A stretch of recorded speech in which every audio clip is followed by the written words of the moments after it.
to set up Bradley, Murphy, and Bird. You know, we talk so much about the top 4 or 5 guys. We should mention yesterday, Victor, a lot of the pomp and circumstance about the rally was from beyond number 5 in the order. And tonight that is Bird, Catalinato, Laird, who had 3 hits yesterday, and Ramon Vasquez.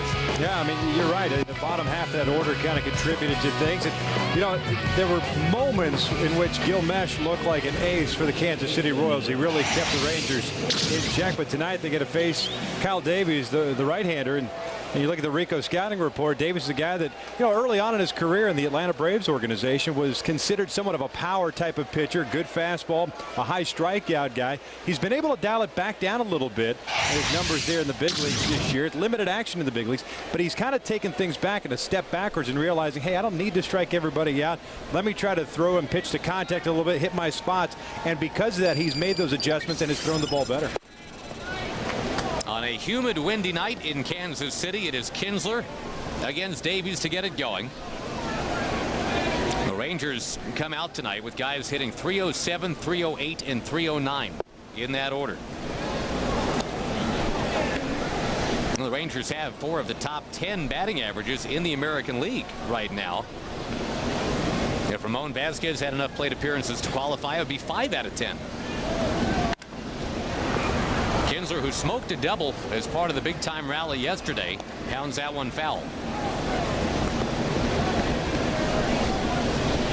Davies is one of those guys that you can be patient on. He'll definitely run his pitch count up just on his own because of this newfound trying to locate more so than power up on guys. Again near third and foul.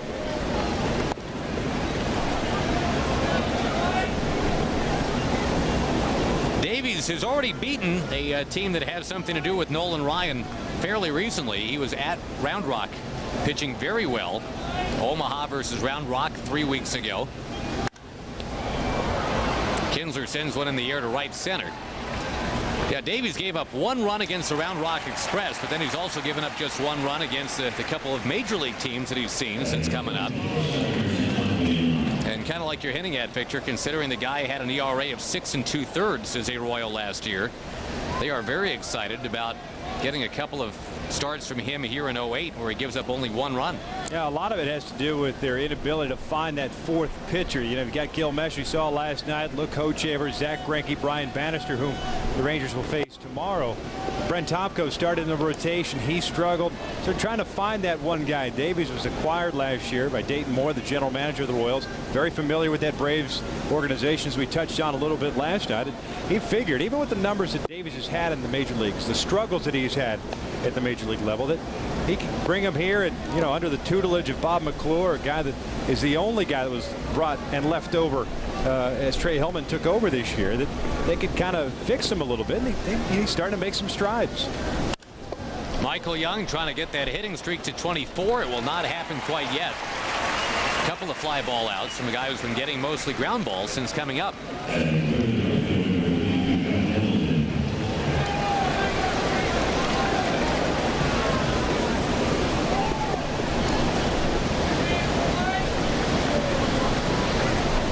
Well, Josh Hamilton still kind of fighting his way through that virus. He's still not what I would think is 100%, but a lot closer than he was. Problem with battling through the virus, Vic, that batting average has taken a bit of a whooping. He's gone 1 for his last 17, so now he's down. Nice to be down to 309, but that yeah, right. But that is down. I don't think he really worries a whole lot about the batting average right now. I think he's feeling better and he looks better, and that's obviously a step forward. And the thing, of course, that when you get a viral infection just like Josh had this past weekend, it zaps your energy and it zaps your strength, and more importantly, and we've seen some of the swings that he has taken. That's a good swing right there. Welcome back. That's the swing. Josh Hamilton with a base hit. He said yesterday, I can finally start drinking Mountain Dew and eating Three Musketeers again. So and that's maybe he had a couple of those before the ball game today. But that's an off-speed pitch that last night kind of would have waved at. The last couple of days he would have just waved at, and not being able to sit back and wait for it. and be able to launch it into right center field. But nice job of hitting. Not the typical pitch that you want to try to pull, but Josh is so cognizant of the strike zone and where he wants to hit the ball, and being able to pick the ball up from the pitcher's hand. He's done it so well this year that at will he can kind of make those adjustments just like Milton can. We got a scare yesterday regarding Milton Bradley. He asked out of the game with what turned out to be just a cramp, a left quad cramping issue. So with 1 out left to get, Milton was heading off the field, and we worried, uh-oh, maybe a hamstring or something like that. But no, Milton says he's fine. He's DHing tonight.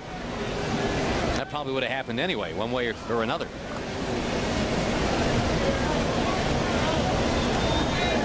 I think with the amount of time that Milton has missed that surgery last year, at the end of the last year, being relegated to DH duties, and as good as he's been feeling of late, the last thing he wants to do is take any time off. I think it's a smart move. If he feels something, it felt a little twinge or a little cramp, there's no sense in trying to run him out there, considering the depth that the Rangers have, especially in the outfield. Marlon Byrd came into the game and settled things out. You're not really skipping a beat defensively when you make that move. Bradley continues to tilt counts in his favor. It's 3-1. Leading the league in on-base percentage and batting average and slugging percentage. The big three. It's all Milton.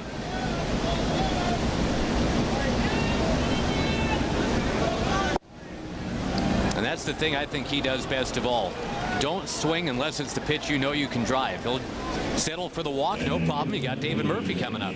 I mean, major league hitters, even minor league hitters throughout, I mean, there's always those situations where you get a little bit overexcited and perhaps you expand your strikes. And we saw Milton do that last night when the bases were loaded in the 6th inning, and the Rangers only got 1 run out of it. But for the better part of his career, he's been a guy that has been very patient, is very cognizant of the strike zone, and is not willing to go outside of it. I mean, he's almost stubborn in that regard, which is fantastic. That's why his numbers, especially the on-base percentage, the batting average, the slugging, those things continue to rise because of the patience and his stubbornness. And I keep saying, in my time on this earth and watching baseball games, I have never seen a guy as locked in on every single pitch of every at-bat, more so than Milton Bradley. I hated it when he was with the Oakland A's and anybody else that he was on when they were facing the Rangers. But he's awesome when he's on the Rangers, and he's doing the same thing. Baseball's not a sport that necessarily lends itself to quiet intensity or bottled rage, or things like that. But Milton brings that. And you're right, it's a pitch-by-pitch, every at-bat thing with him.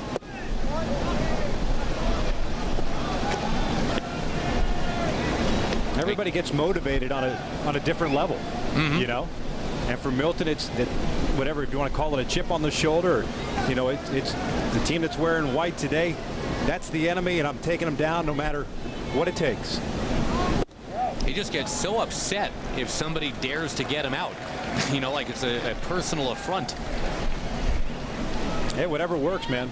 He certainly turned it around, and you cannot argue with the numbers that he has put up this year. And I think people starting to take notice on an everyday level and everything that he brings to the table. Murphy sweeps one slowly to second base. Who's going to cover? It's got to be Davies, who then clangs into Tian.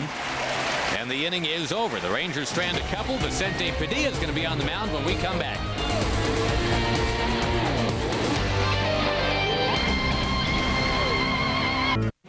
David DeJesus set to lead things off for Kansas City. The Royals are 25-40. That is the second worst record right now in the American League. The Southwest Airlines starting lineup after DeJesus, 3 Gs in a row. Grunzelanek, Gordon, and Guillen. Jose Guillen has been amazing of late. Miguel Olivo, Mark Tian, who had the costly error yesterday. John Buck getting it done with runners in scoring position. You've got Mike Aviles at short, Joey Gathright in center. And as we've discussed previously, Vicente Padilla on the mound. Yeah, he's thrown the ball well. He obviously had that start pushed back. We had the bereavement leave, had to go back to Nicaragua, but he had that stretch in which he won 5 consecutive starts. A 5-game winning streak, I should say, and it was snapped the last time out against the Devil Rays. He only allowed 3 runs in that game. It's the game in which the bullpen kind of struggled on the back end, but continues to throw the ball well. And we've talked about the all-star guys and the candidates and stuff like that, and I know it's going to be tough, especially with the way the offensive guys are going, but there's no doubt the way that Padilla's thrown the ball this year, he should deserve some consideration. Since April 22nd, 5-1, and the 1 was the game he most recently started. ERA of 3. So yeah, there's a lot going right with the Vicente Padilla 2008 version. De Jesus lines one into left center field. He's hit safely in 14 out of 15 now. He's been a pretty consistent guy at the top of their order. Yeah, he has. He's a guy, you know, usually in the 290, 300 range. Not going to hit for a whole lot of power, but not a bad table setter either. A guy that makes contact. It's just a non-flashy type of player, and that's been the MO for a lot of guys that have come through Kansas City. You know, lone exception perhaps maybe being Carlos Beltran, who is such a super talented guy that, you know, the national media took notice of it. But charismatic. Yeah, very charismatic. New Jersey guy from Rutgers. He's a lot of fun to watch, you know, play, and I think fans here, certainly in Kansas City, appreciate what he brings to the table. They're digging the next guy too, Mark Grudzielanek. Although he's only got 7 runs batted in this year. .290 batting average, and is always stellar in the field. He had a game where he had 10 assists at that second base position. That's one off the record set by your pop. Cookie had an 11 assist game at the Rangers' expense. 1973. Let's see, where were you in 1973? With I was here somewhere. Yeah. That ball popped into right. Hamilton settles under it. I'm just trying to think age-wise, though. Were you 73? I would have been about 5-6 years old. So you were first starting to get the handle on the fact that Cookie Rojas could pick it a little bit out there at second base. I had no clue. Oh, really? Yeah. I had no concept of what professional baseball was or who my dad was as far as, you know, being known or anything like that. Obviously, times were different back then. No internet, no search engines to look things up. But I had no clue. He retired when I was in 5th grade. So even at that point, I still didn't really understand the concept of it. It wasn't until he became a coach with the Cubs and later a scout with the Angels that I kind of got, you know, a better appreciation for the job that he did and the little things that he accomplished in his career. A much-loved player here in Kansas City, part of the Royals Hall of Fame. They've got Alex Gordon already pretty much enshrined to hear some people talk about it. I mean, the kid is still very much a kid. This is his second big league season, but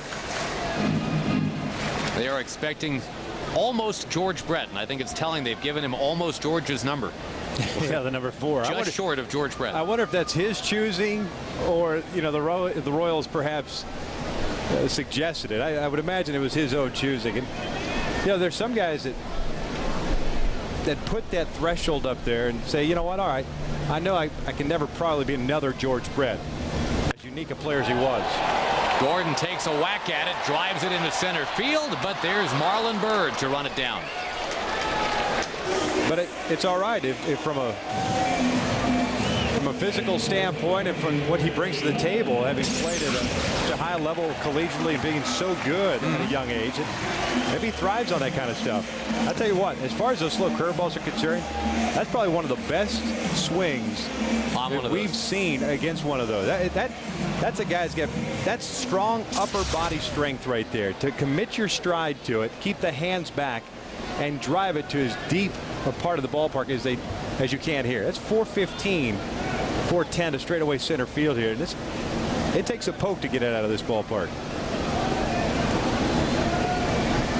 Here is Jose Guillen. Nobody hotter other than maybe Milton Bradley than Jose Guillen. 12 for his last 21. The funny thing is that when you mention those 7 runs batted in only for Mark Grudzielanek, I think it kind of puts in perspective the 49 runs batted in that Jose Guillen has been able to rack up. Yeah. Considering where this team stands in on-base percentage and the lack of base runners. Whenever he's had those opportunities, he certainly cashed in on them. Well, last year their leader by season's end had 62. That was Emil Brown. This guy might get to 62 by what? In a couple of weeks. Assuming he continues to hit the way he's hitting right now, and assuming the Royals can get some guys on base for him. Yeah. He was just a one-man wrecking ball at Yankee Stadium. What do you have? The 4 home runs and 10 runs batted in that series. Well, the Royals were kind of riding that wave coming back off of that split in New York, and considering they had gone, what, 1-17 their previous 18 games in New York, they felt great to take 2 out of 4. They're up 5-1 here yesterday with 4 outs to go, and the Rangers just blew up their mojo. It's got to be somewhat crushing for a team trying to scratch and claw and pick up some wins, get back to quote-unquote respectability. But you're right. I think that's a series that you could try to build some momentum on, knowing that you're going to go back home and knowing that interleague play is going to start back up. And the first team you got to play in interleague play is the Arizona Diamondbacks in Phoenix. That you come out here, you get your ace that looks legit, get you a 5-1 lead, pitching late in the game. Ron Mayhey's throwing the ball well. Should have gone 2 shutout innings and basically been the end of it, but just not the case. It's almost like a dagger in the heart. And the way that dagger slowly made its way into the body of the Kansas City Royals yesterday. Trey Hillman wasn't even around to see it at the end. He was ejected for arguing balls and strikes. The Rangers with 5 unearned runs and, well, over their last 4 outs available to them to win that game 6-5. That's about as fun a game as you can watch, especially if you're a Ranger fan. It really, I mean, for 7 innings, it was just kind of random, oh, well, looks like a loss kind of game. And then those last 2 innings were dynamite. And Ian Kinsler and all the guys after the game talking about how, you know, it's just in us now. We just know not to quit. With what we've got, we can always come back and win a game. Yep.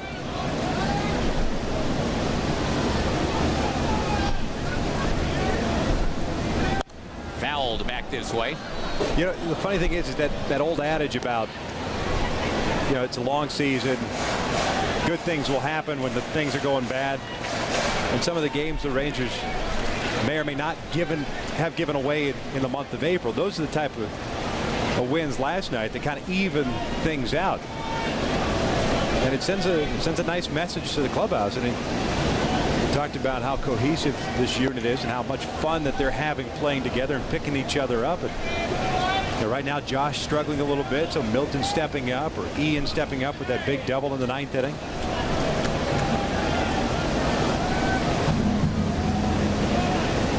Padilla finally brings it. There's another foul from Jose Guillen. It was kind of stunning to look back and see that was really only the 2nd true comeback win for the team this year. Their very first win of the year. Josh hit that 2-out home run in the 9th inning, or 1-out home run in the 9th inning to win a game at Seattle. But since then, the Rangers had not won a game when trailing after 6 or 7 or 8 innings. What a gratifying win that was yesterday.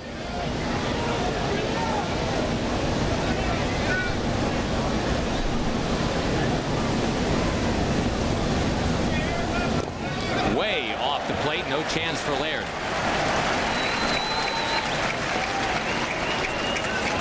Now Vicente seemed awfully concerned about DeJesus running at some point anyway, and now he is standing at second base. I've thrown a lot of fastballs to Guillen, challenging him, and that's just a slider that kind of held on to a little bit too long. Jerry couldn't get out there and knock that ball down, but you're right, DeJesus was trying to time. Good luck to that, trying to time Vicente Padilla and attempting a stolen base.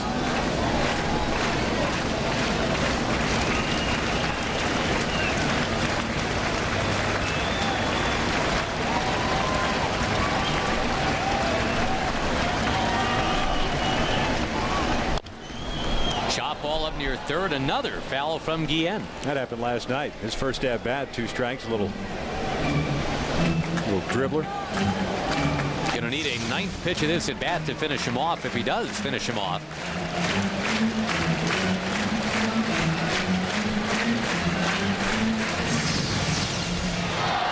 Guillen now leading the league in doubles. He was taking that crown away from David Murphy. And Murphy's now been tied by his own teammate Milton Bradley for 2nd place.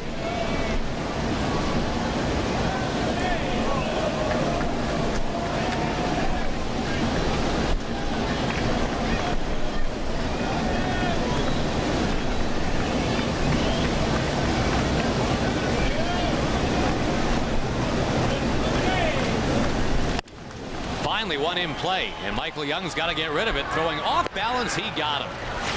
And Padilla, despite giving up the leadoff single, rolls right through from there. There is no score at the end of one in Kansas City.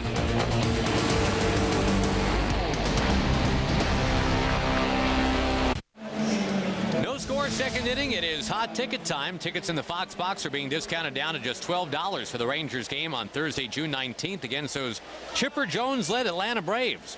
For tickets in the Fox box, call right now and through the middle of the third inning, as a matter of fact. 972 Rangers, or you can log on to TexasRangers.com to get it done as well. And we're raising money for prostate cancer research in the process. That's where some of your money goes when you buy those tickets in the Fox box.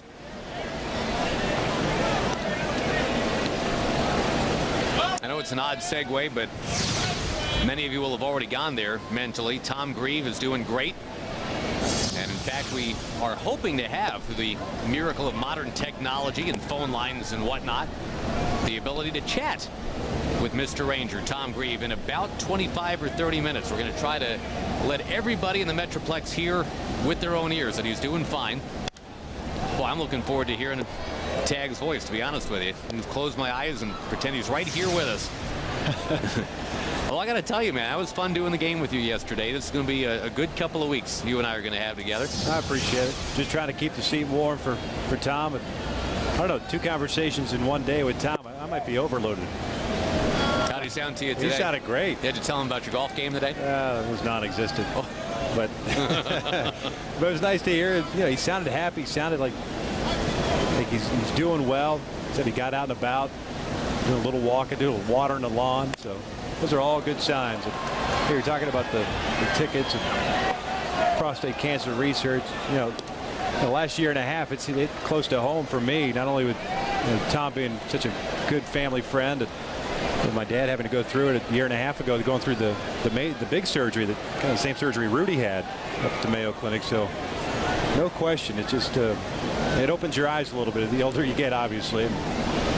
Just hope, thankfully, Dad's doing all right. There's no question Tom's going to be more than all right. Well, with Father's Day coming up, this is kind of the time that we in the baseball industry tend to remind people that's as good a time as ever. Make sure you're still being a dad going forward. Make sure that you get checked out. Rudy Jaramillo is obviously a guy that came through it just fine.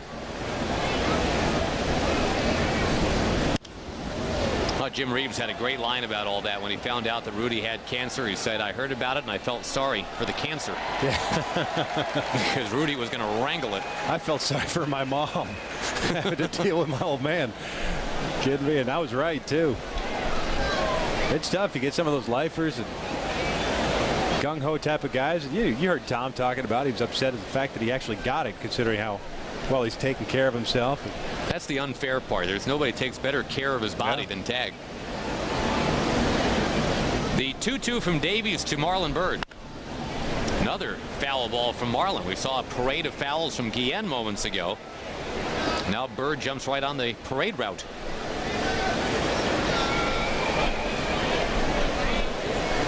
Parade route or route? It's like tomato. Potato. This ball's coming back Victor Rojas's way. Your arms aren't long enough. A little short. I'd say route. I think I had it right the first time too. Route. Right? Yep. Although Nat King Cole had it as Route 66. Right? But I think that's correct though too. If you're ever intending to motor west, would you defer to Nat King Cole? I always defer to Nat King Cole on pretty much all topics. Boy, here's Marlon Byrd up to, well, he's going to see an 11th pitch in this at bat now. You're talking about trying to get something started, and on a humid night, you are in the process of wearing out Kyle Davies. Pounds another one foul. He threw 20 pitches in that first inning, the majority of which were balls, but that right there is a perfect example of Kyle Davies in his career. It doesn't make him a bad pitcher, just doesn't make him a very good pitcher. And the inconsistency for him, trying to hit those spots. Like I said, he's in that transition phase right now, trying to become a different type of pitcher in the big leagues. And so far, so good. So far, so good for the Rangers here to start things off with a leadoff walk. A well-earned walk, too, by Marlin. Outstanding at bat. And kind of a microcosm of the effort the Rangers put forth last night. That whole, I know it's cliche to say, you know, don't give up and hang in there and keep battling, and you can probably roll your eyes and gnash your teeth. Oh boy, you know, I've heard that one before, but there really is something to that. And Marlin's at bat. We'll see where this goes, but well, Davies has to be frustrated. He was working hard, and all he did was walk Marlon Byrd.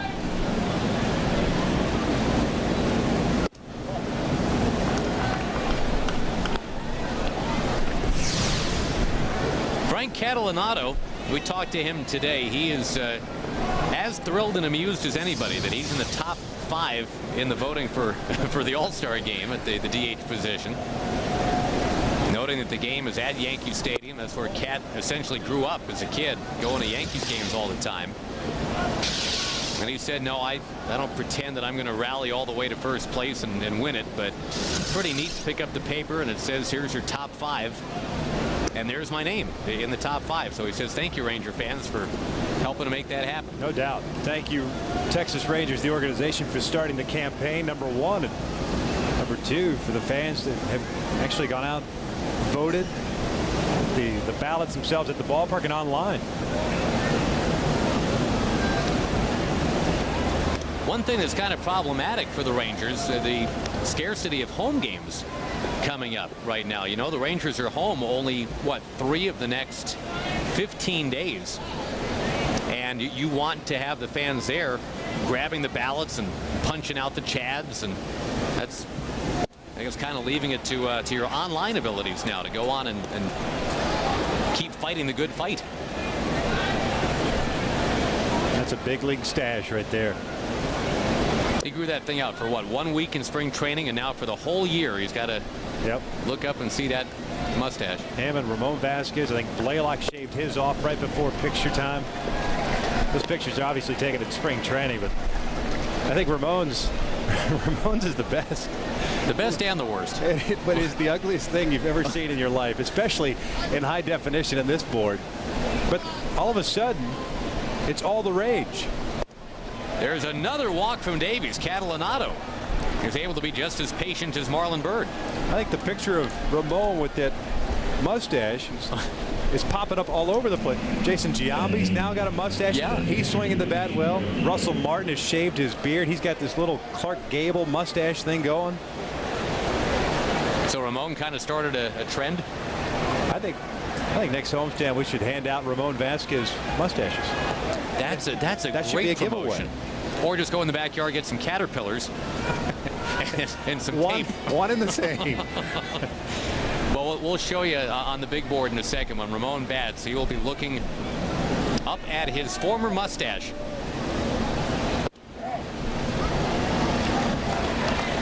Well, there's a strike from Davies to the clean-shaven Gerald Laird.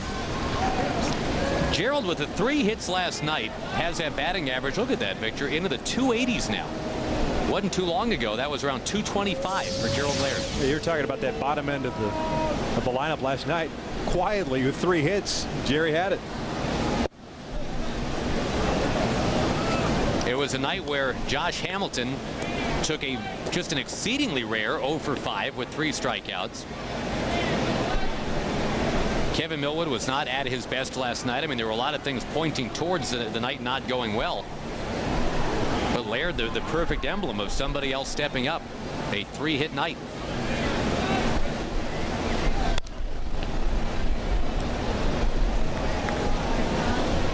I think the Rangers smell the opportunity for a big inning right here. No sign of the bunt from Gerald Laird.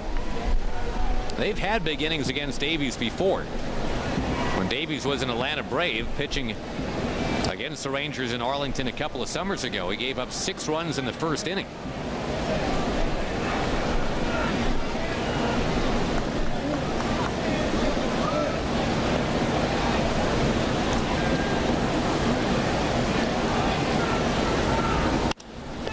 In the air towards center and carrying a bit.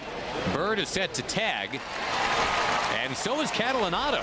And the throw kind of rainbows in, so both men move up. It works just like a sac bunt would have. Yep, exactly.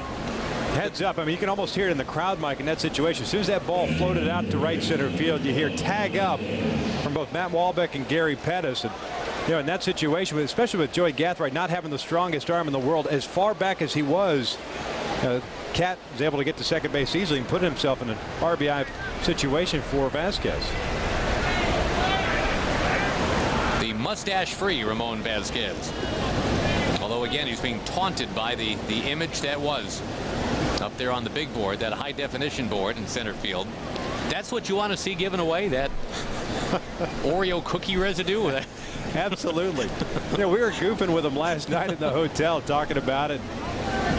He told us a little story that I never even realized, but he says that every guy in the bullpen, and I just looked down there, when he's at the plate, puts their index finger right underneath their nose and their upper lip to simulate a mustache. Yeah, and sure enough, they're out there doing it. It's a solidarity thing. It's the power of the former mustache. Every guy in the bullpen will get right up against the front of the fence and say, "We're with you, Ramon Vasquez," just like that. Look at that. That's classic, man. That's from the old "you must pay the rent, I can't pay the rent" shtick, I believe.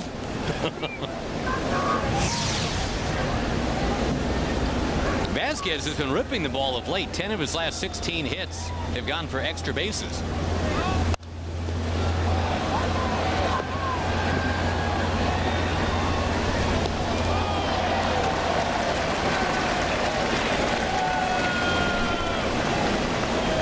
Rangers had a couple on in the first inning but could not score. Nice opportunity here. Couple in scoring position for Vasquez, hitting .328, and then Kinsler, who is also above 300.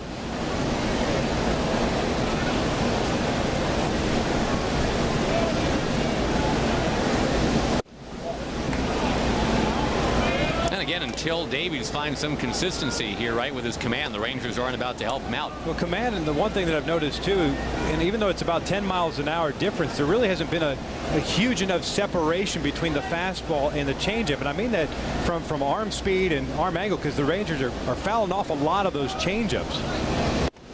And now you can't spot the fastball. 3 walks in the inning, and in fact 4 of the last 6 Ranger batters have walked now. Ian Kinsler comes up, and Ian had the pleasure of scoring the winning run last night. That pass ball charged to John Buck. Just a good read too from Ian. The minute that ball passed Buck, even with the ricochet, and there's no doubt that he's the only guy on the Rangers, I think, that makes that play just based on the secondary lead and the quick read on it. And just a nice job at picking up the win. And the Geico quote. Yeah, he says, if the ball got by him, I was going. The ball bounced back very quickly, but again, like you say, no hesitation at all. Read some of the things that John Buck said today, and he said that Ramirez actually cut the fastball a little bit, and that kind of fooled him, but there's no doubt that he should have put himself in a better position to at least knock that ball down.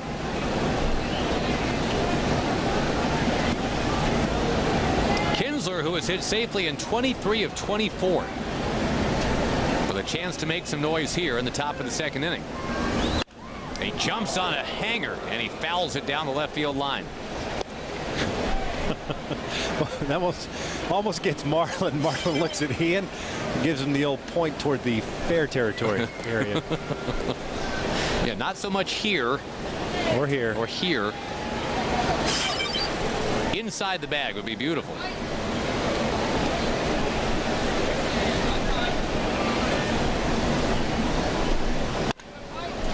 That's what you didn't want. 6-4-3. This time Tian does hold that baseball at first. Kinsler rams into the double play, and Davies is out of the inning.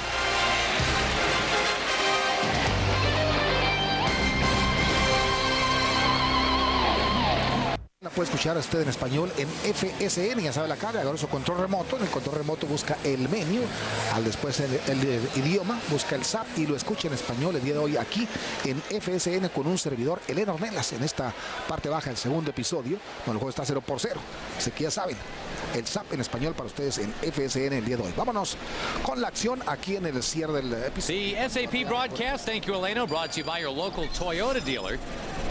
Well, the Rangers had a nice little threat working there in the top of the second inning, but Kyle Davies got Ian Kinsler to hit hard into a double play, and this game is still scoreless, bottom of inning 2.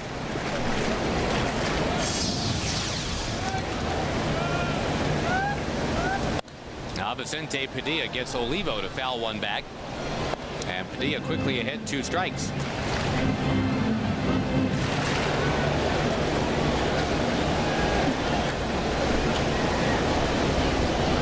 Very simply, solid has been Vicente Padilla here in 2008. And indeed, that is strike 3, called belatedly by Tim McClellan. That's kind of his shtick, is not to give the announcers any help. You have to temper the excitement as a broadcaster, because it looks like a strike. I'm excited, but wait. Okay, now I can get excited. All right. Yeah, thanks for coming.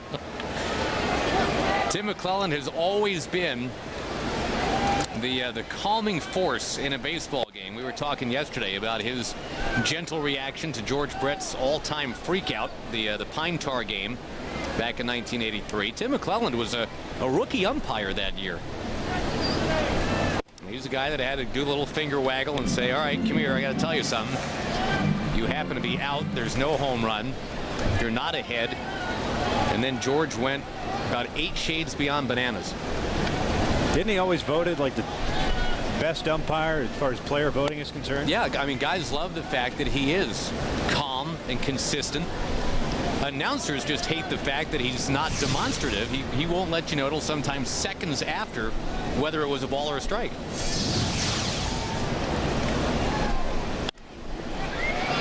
Squibbed over to third. Whoa, and Catalanato stays on the bag barely.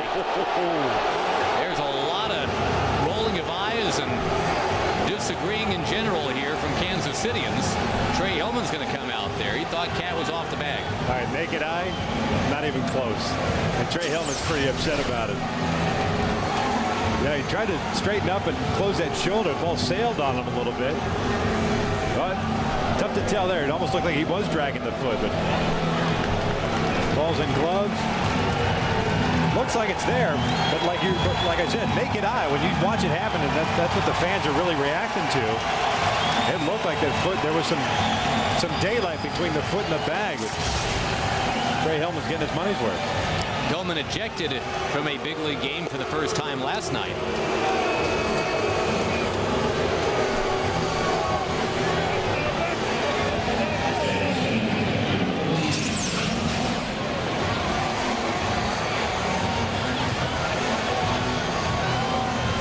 It is very possible he was on the bag. Yeah, it's tough to tell because of that little blurry section there when he's actually making the catch, but hey, he sold it nicely.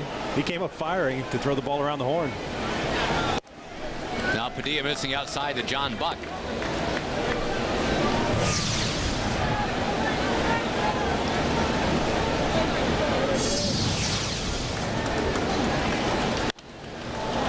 Sky high pop fly. Laird gives it a look. And just to finish up on the home plate umpire, Tim McClellan, Vic, you know, I've really come around on Tim McClellan because, let's face it, while it might be mildly inconvenient for the announcers, I love the fact that he will take that extra second to make sure he's got it right. And, you know, sometimes that makes a fan a little bit upset, or might even make a player a bit upset, not to mention the announcers, but who cares about us? I'd like to see the call on the field be correct. Well, there's no doubt. I think that's what any player, any manager, coach wants, is a guy to be consistent and fair. And, you know, that's the toughest thing about, you know, being an umpire, an official in any professional sports. But here, these guys are making judgment calls. I mean, that's the biggest difference. They're not calling penalties or fouls or anything like that. It's a difficult job. Yeah, and I think they do, for the most part, 9 times out of 10, I think they get the call right. You know, it's considering that you're talking about the percentages of human error and stuff like that factoring in. That's pretty impressive. Now, that doesn't necessarily stop you from getting chapped when they blow a call against the Rangers or something. But Bobby Valentine had the memorable line about McClelland in '85. He said, "If that guy's an umpire, I'm a submarine pilot." Which he said only after McClelland had given him Das Boot.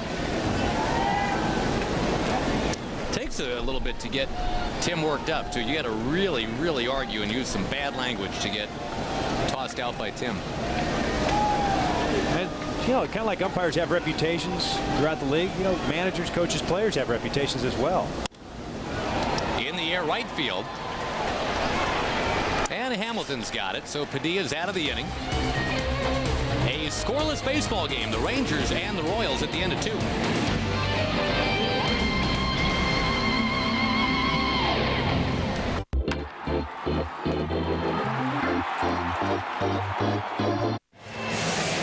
Vicente Padilla and Kyle Davies are locked up in a 0-0 battle as we go to the 3rd inning, and we promised the Ranger fans that we'd try and get a hold of Mr. Tom Grieve tonight. Mr. Ranger is, from all accounts, you know, we just keep being told he's doing fine. He's doing fine, and we're very happy to hear that. But I think Ranger fans would feel better if they heard from Tom directly. Amen. That he's doing fine. Tag, how you doing? I'm doing fine, thanks, Josh. And Victor, thanks very much for giving me the chance to thank everybody for the kindness and their prayers. It's been very much appreciated, and I just want everybody to know how much I do appreciate it. Well, I believe it, brother, from top to bottom.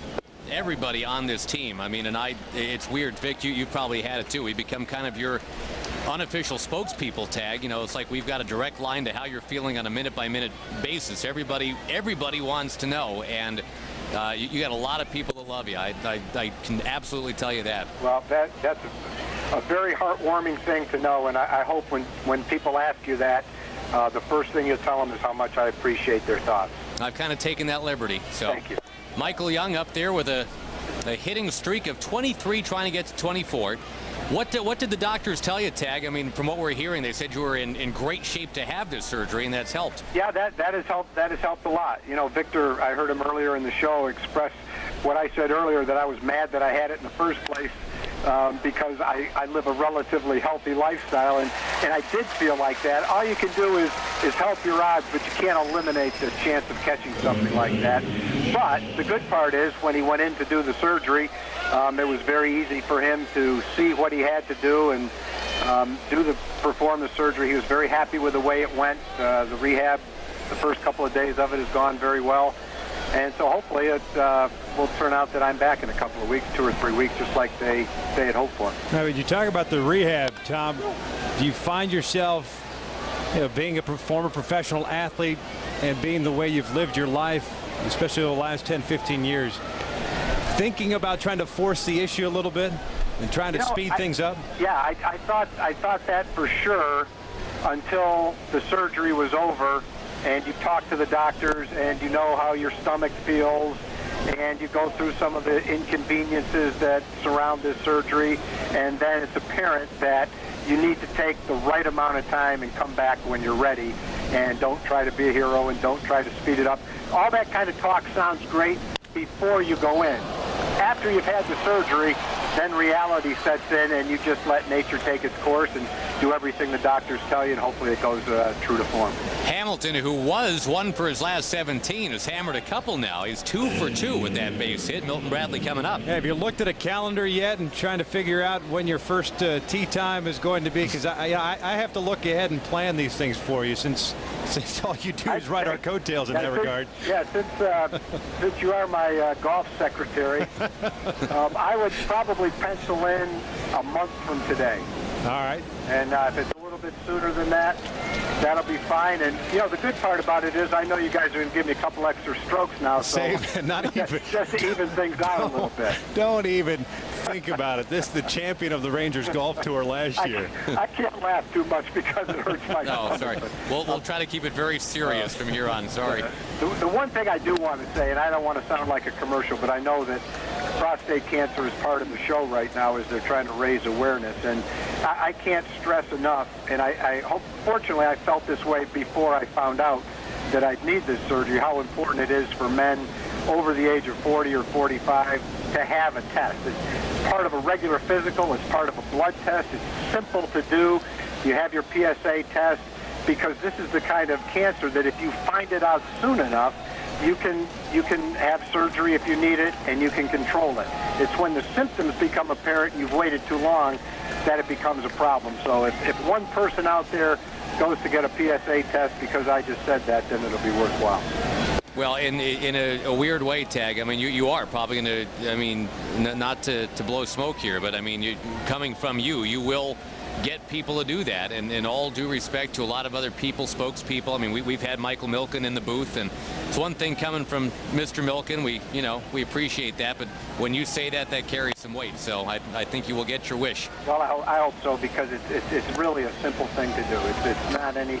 It's no special uncomfortable test that you have to go through. It's just part of your regular physical and part of a blood test.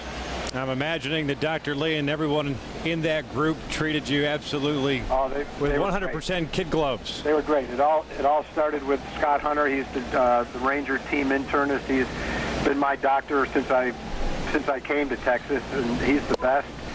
Pat Hesmall was the urologist, and Dr. Justin Lee was the surgeon. And I didn't have to do any research. I didn't have to look up the numbers. I didn't have to talk to anybody else. It took me about an hour of talking to the three of them, and I knew exactly what I wanted to do, what I needed to do, and so far it's gone great. Bradley down on strikes. David Murphy coming up. No score here. 2 down in the 3rd inning. Tom Grieve chatting with us. Mr. Ranger recovering. Sounds like very well from the surgery performed a couple days ago. Tag, have you had a chance to watch multiple viewings of Tom Grieve in their own words? I did watch that, and I think it's always uncomfortable watching yourself. I can't listen to myself do a broadcast, but I thought the way they worked in the pictures and some of the footage, that the guys at Fox did a great job with that. I was pleased with it. Yeah, I mean, if you'll indulge us, I mean, we've heard from so many people that say, as much as it was cool to hear all those stories, seeing those pictures was just great. I know. I'm fortunate that my wife has kept. I'm looking at in my bedroom right now at a wall that has probably 30 or 40 scrapbooks of the kids, of my career, Venezuela, you name it. And if I'd known exactly what they were going to do, I would have gotten out a couple of more scrapbooks and had even more pictures. But the one picture I wish they had a name on was the one right after we were talking about Louis Rosa. You could tell Louis was in the middle, but to our right, his left, was a 16-year-old, 160-pound Juan Gonzalez that I bet most people didn't even know who it was. David Murphy's going to fly to left. And Tag, obviously, everybody here in this booth, everybody with the team, just to reiterate it, we're saying thank goodness that it all went well. We miss you. We'd say hurry back, but we know that that's not quite what you need to hear. So take your time getting back, but we can't wait to see you. Okay, well, I will. You guys sound great. Please send my best wishes to everybody. And if I could convey one thing, it's thank you very much for the kind thoughts and prayers. Awesome. Thanks, Tag. Take it easy, bud. Talk to you later. All right, that's the great Tom Grieve. There is no score, Rangers and the Royals.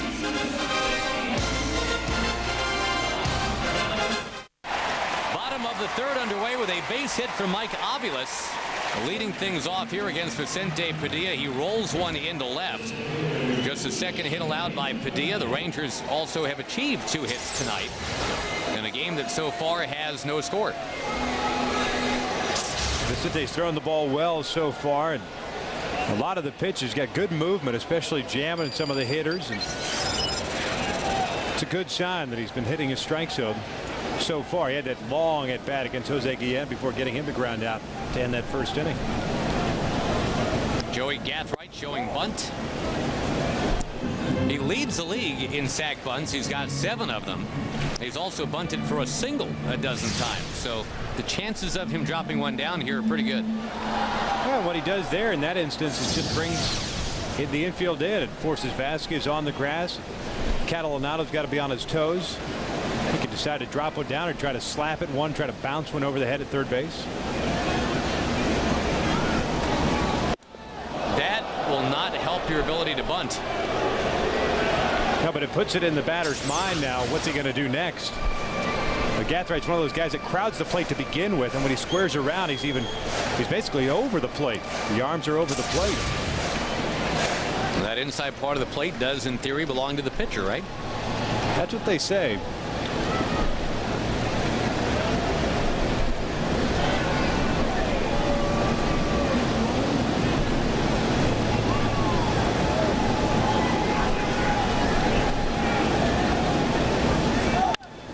Swinging this time. Finding safe harbor. Got a nice crowd tonight. College night tonight, right? That's what I heard. College night. I think they had T-shirt night last night. What's that mean? I guess you get a discount if you've got a college ID? No, they're giving away free colleges tonight. Sweet. So, yeah. Sweet. Well, in today's economy, that's always a nice little gift. Little bonanza. First 10,000 fans go to K-State free of charge. Sorry to hear that. You didn't really just say that, did you? I'm a big Jayhawk fan. I'm sorry. The 1-2 is going to hit him. And Gathright,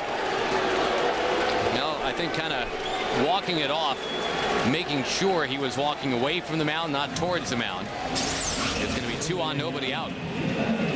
Now, it looks like I said, Gathride's on top of the plate, and just by looking at the rotation of the baseball on that last replay, looked like he was trying to throw a two-seamer that starts in off the plate and kind of tails back. Just kind of held on to it too long, and with Gathright on the inside part of the plate, gets one on the cheek.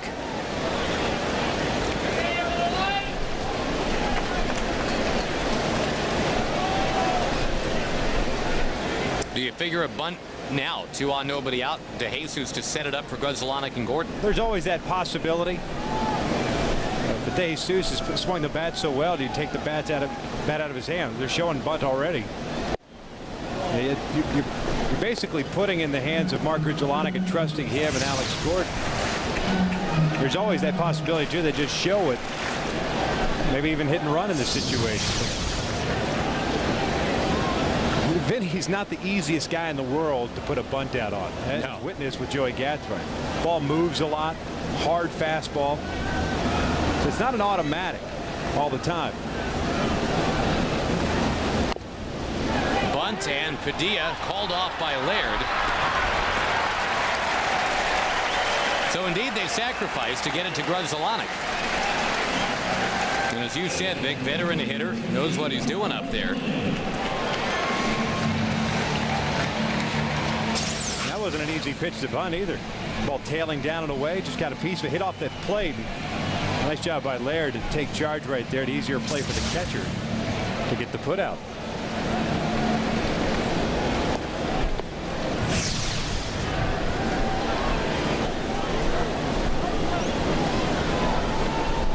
Grudzielanek has faced Padilla 18 times and has done anything better than a single just once.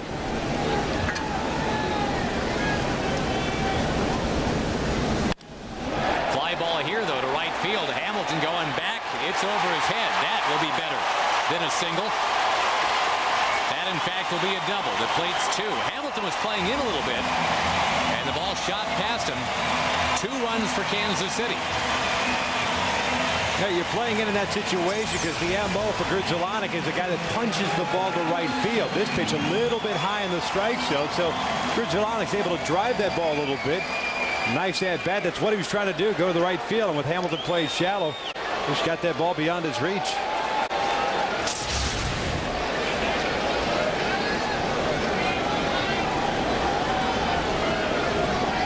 It starts with the 8 and 9 hitters getting on.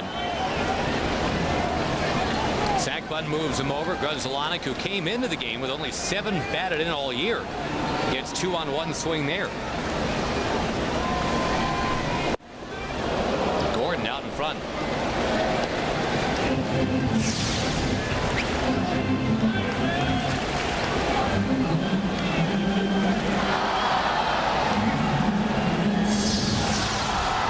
Now, keeping in mind the Rangers were down 3-0 and 5-1 yesterday. Certainly 2-0 in the third. Not that big a deal quite yet.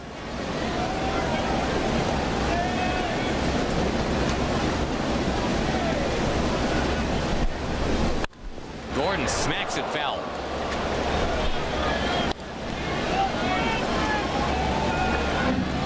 On the out-of-town scoreboard, Boston had a 5-run bottom of the first inning tonight. And they are leading the Orioles 6-1 in the 7th now. Jason Varitek and Mike Lowell have hit home runs. The Red Sox trying to run their home record to 27-7.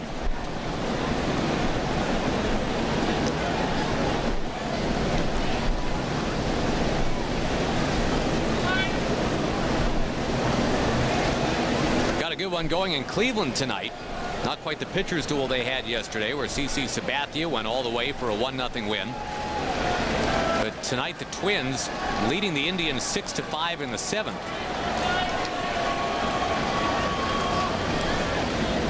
Fort Worth product Kelly Shopik, a home run for Cleveland.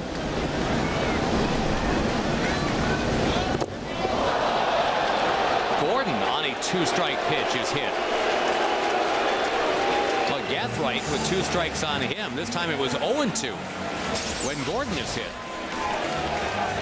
This one looked like a slider down and in. They'd thrown him off speed pitches in the first at bat. That hanging breaking ball that he hit to straightaway center field that was caught. 2 pitches that started the at bat, both off speed and pulled foul. This one just trying to throw something a little bit harder, a little bit more of a wrinkle to it, and change the appearance of it. Just has not been able to really throw one for a consistent strike. Now he's got to face a guy coming off a 7 RBI game this past weekend, Jose Guillen. Taking time out, brought to you by Corona and Corona Light. The other guys in the last dozen seasons with a 7 RBI game for the Royals, Raul Ibanez and Mike Sweeney, who's going to be out for a couple months now with the Oakland A's. I don't know if you read his quote. He said, "I'm too blessed to be stressed." He's not going to worry about the fact that he can't contribute right now. He says there's nothing I can do about it. It's going to find its way on a t-shirt somewhere. That is definitely a catchphrase. Too blessed to be stressed.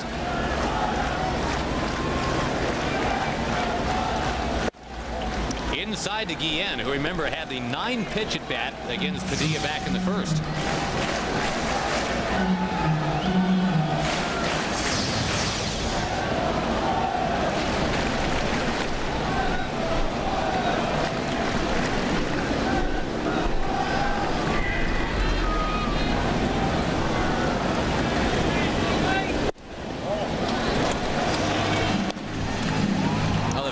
Just one.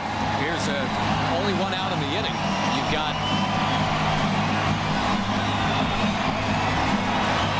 still the possibility for one really good slider here, or I guess a good fastball that challenges Guillen to hit the ball on the ground. You can get out of the inning real quick. Well, that's what he's trying to do. He's trying to pound him inside with that 2-seam fastball. He got him after that long battle in the first inning to ground out weakly to short. That's what he's trying to get done here. These are the first 2 pitches. Towering pop-up instead, and that swirling wind is going to take it into shallow center. So you've still got a little bit of work to do now. Didn't get the double play, but you got a nice harmless fly ball up into that wind. Yeah, you'll take it. That's exactly what he was trying to do, trying to pitch him inside. And sure enough, he got him. Guillen just got underneath it and was able to pop it up. And Michael gets called up by Marlin. Just do the same thing here to Miguel Oliva. He's a guy you can expand the strike zone with. Very aggressive. Swings really hard.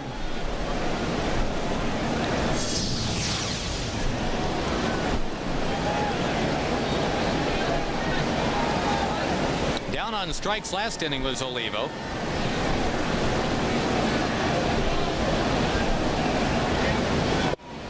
Boy, that's a great way to start him off here. Get all geeked up as a hitter with a man in scoring position looking for a fastball first pitch. Get a little breaking ball there, just way out in front. It's apparently small paper bag or plastic bag giveaway night here at Kauffman Stadium tonight. There's probably about 12 of those things just blowing around the infield right now. That's what happens when you allow college kids to come in with discounted tickets. The 0-1 pitch. Make it 0-2. They bring small paper bags and let them loose out on the field. One just blew right by our window just as you said that. It's like it's snowing paper bags.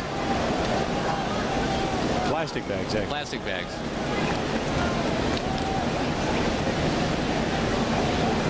It's credits of Forrest Gump are about to start rolling here. Or is it American Beauty? American Beauty, yep. Padilla being assaulted by empty plastic bags, trying to soldier on. Ground ball, hot shot, nice play. Vasquez straightens up, throws, he got him. Outstanding work by Ramon Vasquez to help Padilla out of the inning, leaving the plastic baggies behind. It is 2-0 Kansas City at the end of 3.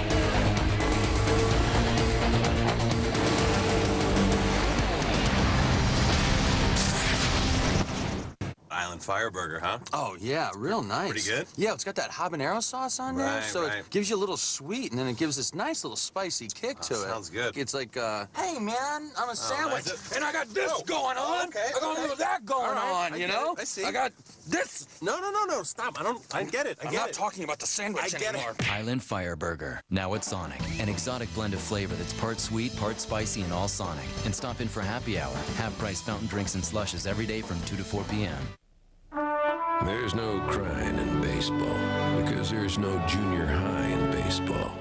There are no popularity contests, no bathroom bullies, no wedgies in baseball. There's no summer school, no spelling bees, and there are no short gym shorts in baseball. And that's why you could use some more of it.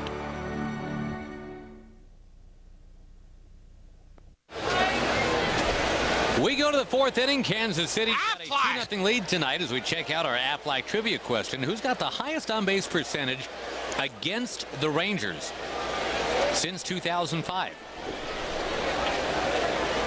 Answer coming up in the bottom of inning 4. Right now, zeroing in on Davies versus Bird. This was a 12-pitch epic first time through the order. And I guess I don't blame Davies for pitching Marlin carefully. Marlin's got a real good history against Davies. 4 for 7, 3 walks, 3 doubles.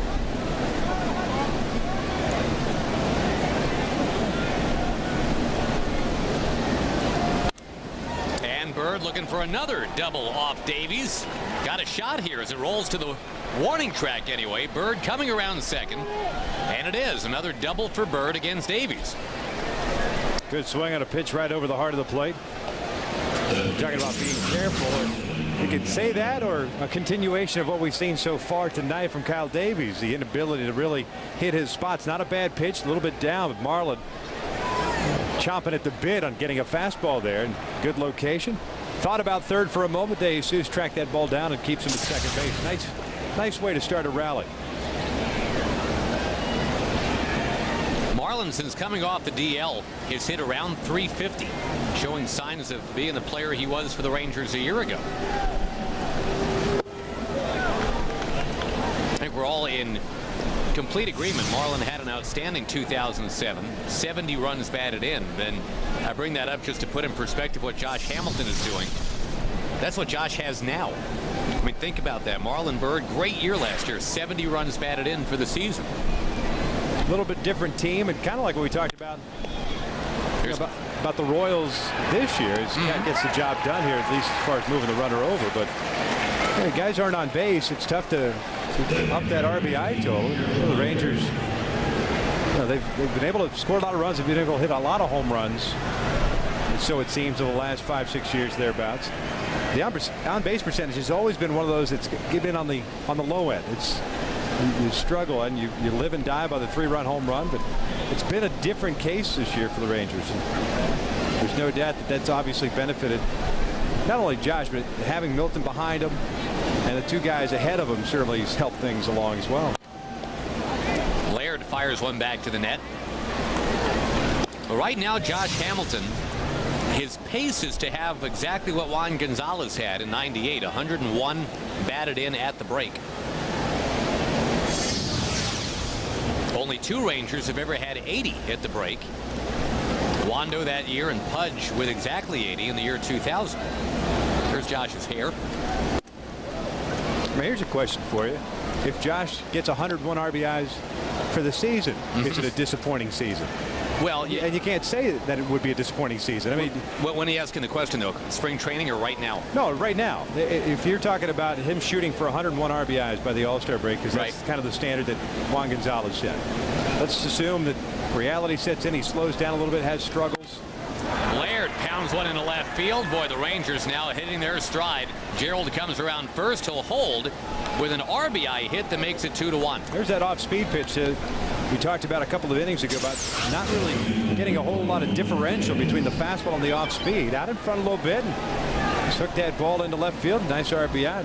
All started with Marlin, but just going back to that whole Hamilton and the RBI totals. That's a great question. He's 101 RBIs now. If he says, all right, that's all I end up with, 101, 105. Is it a disappointing season? Well, you know, I wasn't around in '98, and the Rangers, remember, I mean, that was part of a run where they were getting it right.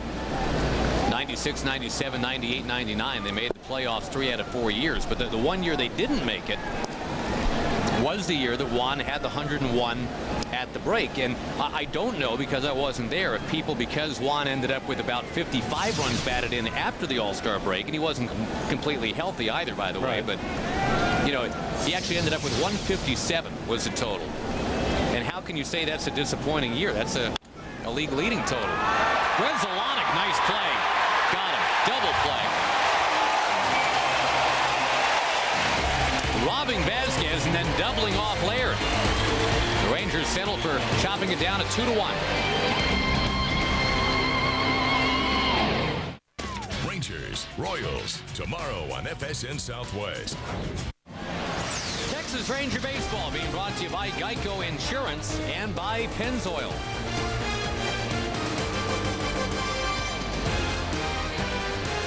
Vicente Padilla gave up the 2-run double to Mark Grzelcyk. Grzelcyk just turned 2 on the Rangers. That leaping catch of a soft line drive turned to double play. So it stays 2-1 here in the bottom of the 4th inning. Mark Teahen, the batter. Boy, what a rough night he had last night, huh? The big error that opened up the floodgates, and he took the called 3rd strike to end the game. That's unfortunate. He answered for it and will stand up about it. Yeah, I think when you start looking at Mark Teahen, you know, you can't really blame him. I mean, there's been no stability for him. He hasn't been able to settle in one particular position. In spring training, they had him in left with Guillen in right field. Came up as a 3rd baseman. They played him at first base.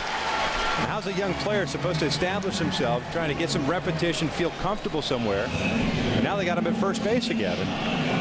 It's tough for him and tough for young players to try to find their niche in the big leagues, especially at a new position. Well, that error that happened to him yesterday, we'll take a look at it here, the Coors Light freeze cam. Oh, this is the wrong play. Sorry about that. This is the play at first base, so we're talking about with Teahen from tonight. Cross through Coors Light freeze cam. I thought we were going back to look at yesterday's. Sorry about that. Got another perfect example of Teahen and not figuring things out at first base, or still trying to figure things out. Go back to that Murphy ground out in the 1st inning. That ground ball hit, which was essentially Mark Grzelcyk. It should have been a 4-3 put out. Fortunately, Davies, the pitcher, got over there and was put out. And that's just not knowing exactly how far he could go to his right and making those adjustments. And it's easy to get on him because he made the error, and the Rangers, you know, ended up scoring runs. Good for the Rangers, bad for the Royals, but I don't put all the blame on him. It was an easy play, but still trying to figure it out. 1 strike to count to John Buck. Now make it 0-2.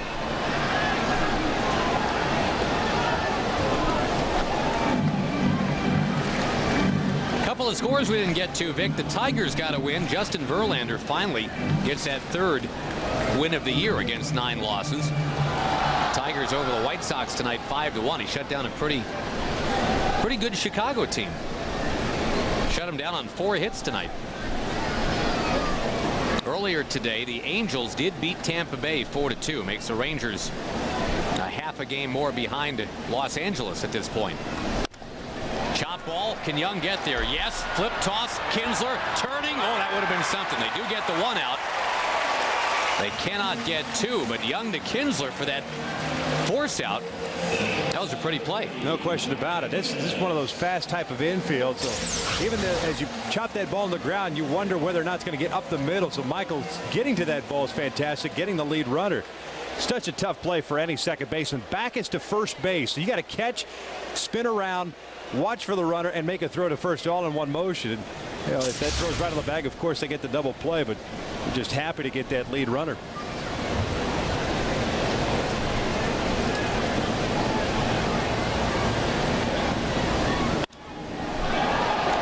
Aviles drives one towards center. And Marlon Byrd makes the play, so only one pitch needed to get Aviles as we get you back to the Aflac trivia question. The highest on-base percentage against the Rangers since '05 is in this game tonight. David DeJesus. Never would have guessed it.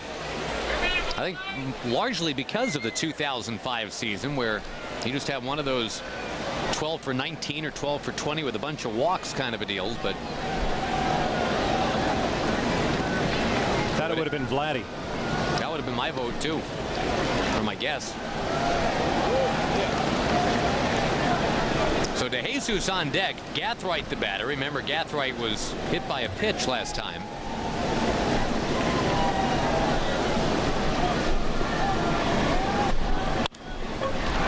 Over to short, and Young to Kinsler. That is that in the bottom of inning 4. Michael Young trying to extend that hitting streak to 24. It is 2-1 Kansas City.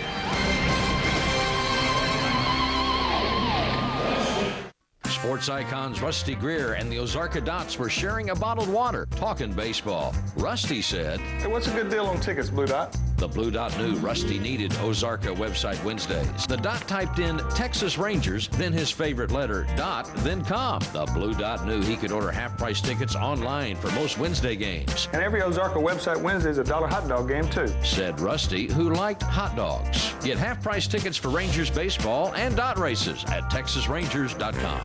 Chipper Jones, Mark Teixeira, the Atlanta Braves are coming in. And don't forget, on the Wednesday game next week, a week from tonight, the first 8,000 kids 13 and under get a set of baseball cards from Topps. For tickets, go online, TexasRangers.com, or call 972-RANGERS. One quick clarification. I misspoke. I said the Rangers run in the late 90s. The year that Juan had the 157 runs batted in. They did make the playoffs that year. That was 98 that he did that. And 1997 was that 1 year out of 4 the Rangers missed. Problem was in 1998, just as it was in 96 and 99, whether it was Wando or Rusty or Will Clark, a lot of great hitters, Pudge, nobody hit in the postseason. The Rangers as a team in 1998 hit 141 in the postseason. Juan, for all those runs batted in the regular season, he was 1 for 12 in that 3-game series. Ran into some pretty good pitching. Yes, they did. Kinsler bouncing it into left field, base hit. And the Rangers have that tying man on right away here in the 5th. There's no doubt in this situation. Down by a run, you're in the middle part of the game now. Davies getting his pitch count up. You've been patient. You got the middle part of the lineup up. No question, at some point you got to look at moving in, whether it's a green light on the first base or with Michael, such a good opposite field hitter, maybe in a hit and run situation, try to move things around a little bit.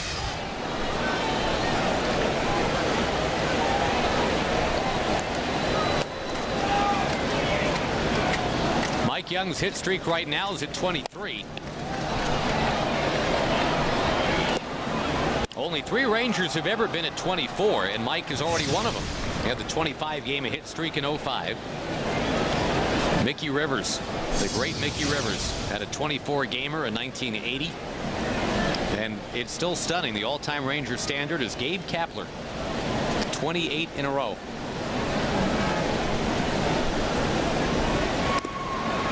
About him getting back to the big leagues.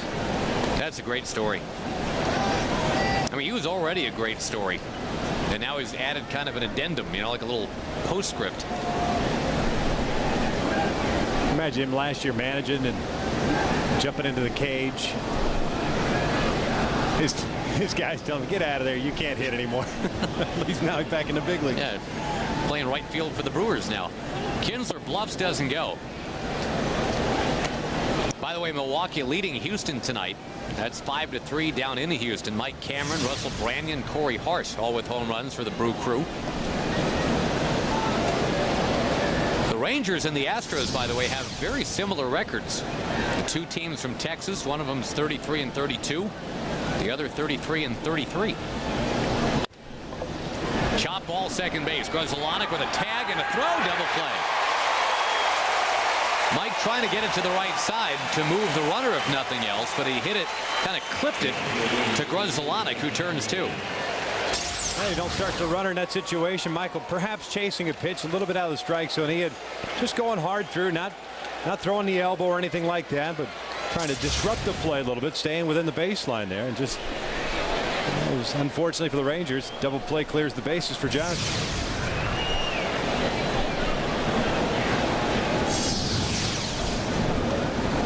Maybe the stat of the night. Josh Hamilton is 2 for 2 against Davies, but he's 0 for 1 against Warren Buffett. Waving and missing at the ceremonial first pitch. That was a ceremonial swing. You're not going to get a hit off a billionaire. He's not going to remember you very fondly at that point. How many billions do you think Warren Buffett is worth? Like a billion billions? Yeah. With the economy struggling as it is, can you imagine if Josh smokes one off the forehead of Buffett and Buffett goes down? That would be collapse. We'd be done. Hamilton sends one to left and foul. And, you know, Josh's competitive nature is such, you know, everybody was telling him about, you know, just go up there, be nice and easy. This guy's, you know, probably the biggest philanthropist in America. Great stock market investor of all time. You know, I mean, all the things he's accomplished.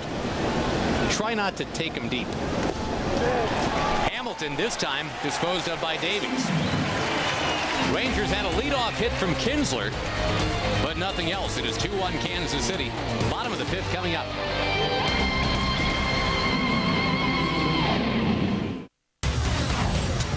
Get to know the Rangers inside and out as FSN Southwest gets you up close and personal with your favorite players. This is the show built just for Rangers fans. Rangers Insider, Saturday on FSN Southwest. Amanda. Gary. Wow. You look amazing. Same old Gary. No, listen. I'm sorry about the way things ended. I was immature, but I've been doing some soul searching. I've matured.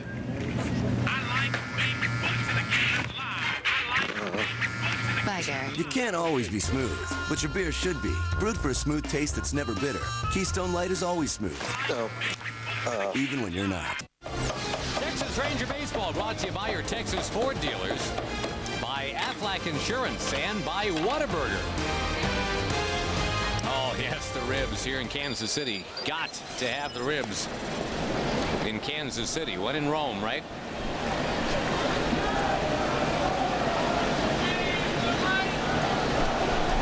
That didn't make a lot of sense. When in Rome, you do things the Romans do. When in Kansas City, that's when you eat the ribs. Although that's the two cities of fountains, right? Rome and Kansas City, Missouri. Never would have put that together, but it's true. The city of fountains, right? Kansas City, Missouri. That's what it is dubbed as. It's pretty cool, especially down by the plaza where you see a lot of those fountains. And pretty nice, but you think of Kansas City, you think of barbecue. That's my big little Gates barbecue for you. Yep. Yeah, barbecue first. Some more barbecue. More barbecue second, then maybe the fountains. And then beef. Yes, it's what's for dinner. David DeJesus leads it off against Padilla in the bottom of the fifth inning.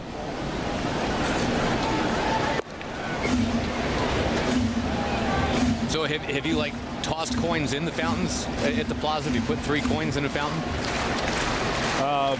This trip, no. As a child, perhaps. Did you? Yeah, I don't remember. It's tough for me to remember certain things. like my childhood. I don't remember a whole the lot whole of thing. It's a blur. My guess is at some point your mom took you down to one of those fountains and said, here you go, here's a penny. Oh, I'm sure she did. I do it now with my kids. There is something kind of... I mean, I don't come to Kansas City with my kids just to drop pennies in the fountains, but... All right, kids, time to go home now. Standard mall fountain. Inside to DeJesus, who was on against the Rangers again. We were throwing around that stat last inning that guy, over the last 3 years, it's been about a 50-50 proposition, him getting on base. I worked the count full right there. Padilla trying to come back inside again, it looked like. It just couldn't get that ball to come back and catch that inside corner.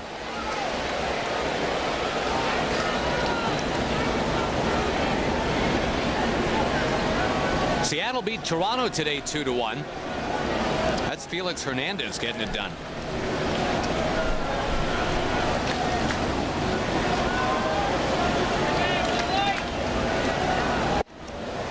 More bad news for the Mariners in that game with J.J. Putz having to leave with elbow problems. Yeah, Brandon Morrow came on to get the save instead. And we mentioned the Angels beat Tampa Bay. John Lackey over Scott Kazmir in that game. Kazmir, I think, was perfect into the 4th or into the 5th. I think Gary Matthews hit a home run off of him. Yep, Vlad added one later. K-Rod was save number 27. But if it keeps that pace, so long Bobby Thigpen's record. Yeah, that's what, 57, 55? 57, I believe. I think 57. Chicago White Sox. For Jeff Torborg, the second most famous Rutgers graduate in baseball. I'm an EY guy, Eric Young. Fly ball to center will send a third Rutgers grad back to first base. That's David DeJesus. Eric Young's son is still coming along and trying to get to the big leagues. We wish him well. Yep. It's funny watching EY on baseball tonight with Buck Showalter. That is bizarre, isn't it? Both sitting there. Flash you back to 2004. And EY coming back at the end of 2006. He thought, EY's words, that was kind of weird at that point. You know, the Rangers not doing a whole lot to bring him back into the fold, but he wrote it out. Toss to first. And DeJesus back in. Mentioned the Tigers beat the White Sox 5-1.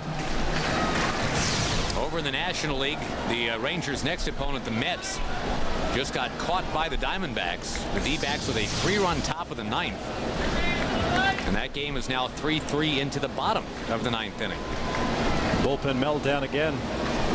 They blew it again last night. All of a sudden, the Willie Randolph watch is back on. Billy Wagner gives up a home run to Mark Reynolds, it looks like. Going to be interesting to be there at Shea Stadium. I mean, if the Mets happen to lose a couple more games between now and then, the Rangers could be getting in there right in the middle of a hornet's nest. Yeah. Now, Billy Wagner, especially Billy Wagner, the guy's been so solid, if I remember correctly, for the better part of the season. I think he allowed one earned run before giving up a home run to Tony Clark over the weekend in San Diego. And now all of a sudden giving up another home run. They had the bullpen problems last night. At some point, something's going to break. Yeah, I guess they had a big meeting, coach's office with Willie yesterday till about midnight, a little after. If the Mets do lose that game, they'd go to 30-34. That would be 6 losses in a row. Meantime, in the AL East, as opposed to the NL East, coming into action today, Vic, every single team was above 500, not even at 500. Last place was Toronto at 34-33. Amazing thing about that is that 3 of the teams are 500 or below within their own division. Yeah. Tampa Bay is above 500 by 6 games, and the Red Sox just by 1 game within their own division. So they're playing each other nice and tight, but outside the divisions where they're picking up the wins. Blue Jays lost, as we said today, so now they're 34-34, but that's essentially where the Rangers are, 500. So 34-34 puts you 6.5 back in the East. 33-33 as it stands right now. 7.5 back with the Angels having won earlier today. Yep, the Angels are now 41-26. They've got the best record in the AL.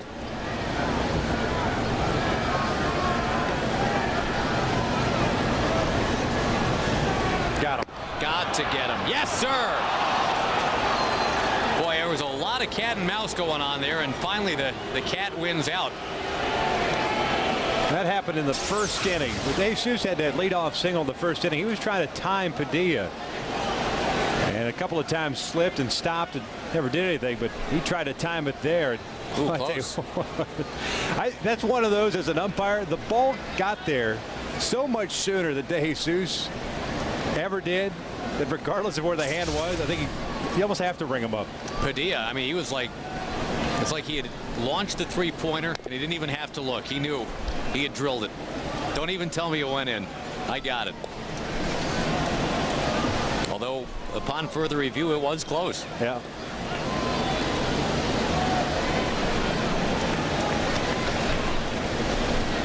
All right, let's see what Vicente's got going here. The clasp break. Something happened. Either bothering him or something to that effect. Came out, popped him in the lip. Oh boy! Maybe on that last pitch, kind of popped up and got him in the lip.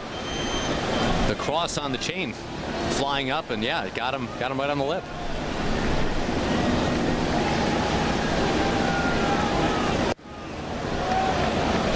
He just can't get that fastball in to left-handed batters. He's been able to get that fastball in on the righties. He just cannot. He just miss it on the inside part of the plate to left-handed hitters.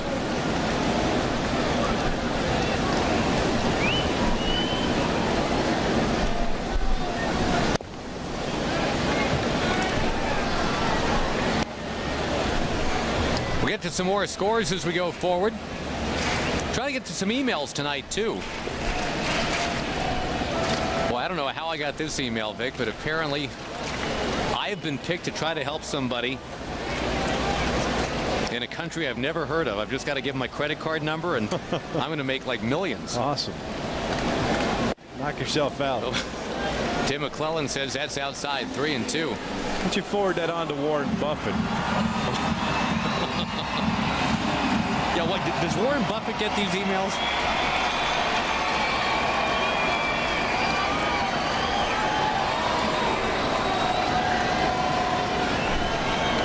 Three-two pitch is up and away. And if you would like to email the booth, you go to foxsports.com. The keyword is email Rangers. No space in between the email and the Rangers, just email Rangers. A lot of nice emails wishing Mr. Tom Grieve well in his recovery, as I'm sure you're aware. Email for you, Victor. Did you play professional baseball? Ranger fan Billy wants to know. I did. Not for a long time. I played in the Angels organization, played some independent ball as well.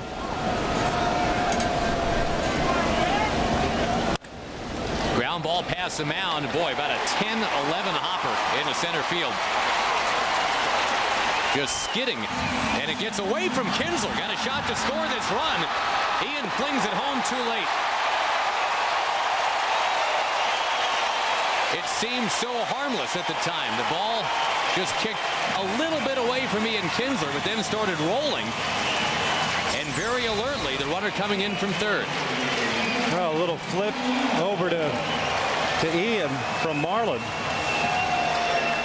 You know, you lose focus a little bit, and you don't watch the ball into the glove, and these kind of things kind of happen. I mean, it's just didn't watch into the glove. It looked like it kicked off his left foot there. That is a bizarre Got to be an error on Ian. Sure enough, it is an error. Credit Gordon, though, for being alert at third base. With 2 outs. See the opportunity to try to score. Fine. Take it. Boy, a 2-out walk and a little dribbler into center.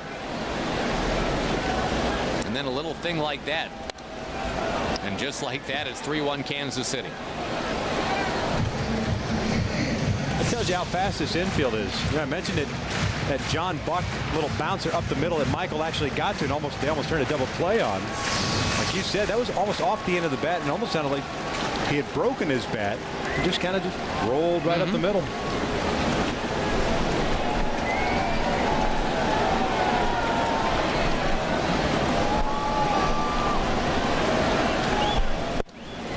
and a miss by Olivo. Keeping in mind the Rangers were down 3-1 at this point in the game yesterday. And they came back to win. You just want to make sure you keep it 3-1 right now. Now it's an unearned run because of the error. Anything that happens here, of course, well, not an unearned run yet. Obviously, it depends on what happens with Olivo here, but you're right. You got to keep things in check and get back to trying to figure out Kyle Davies all of a sudden settling in.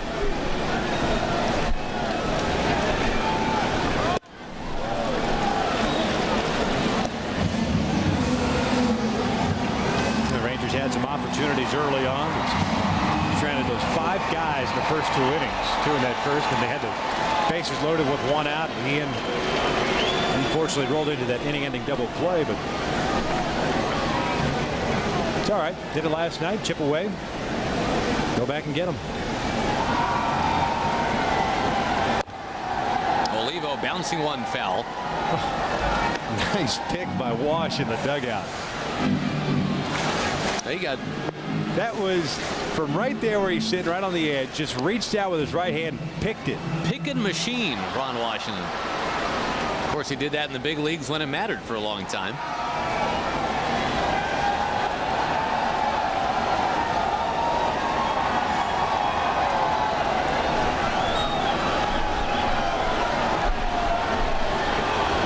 One and two to Miguel Olivo.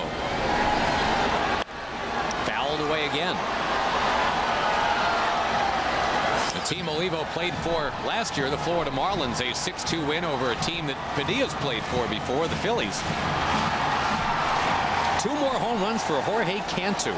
What's he got, 4 in 3 days now? And yes, Dan Uggla, number 19. Are they in Philadelphia or in Miami? They are in Miami.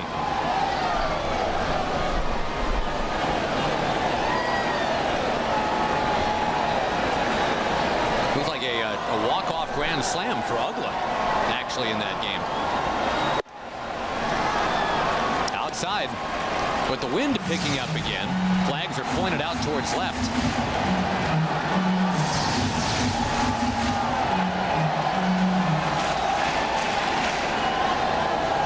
And the radar, we are told, shows storms coming our way.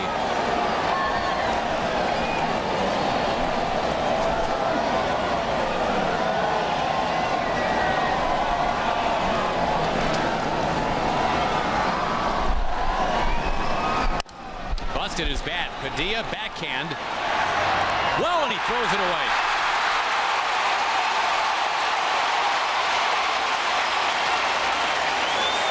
Woulda, shoulda, been or could have been the end of the inning right there.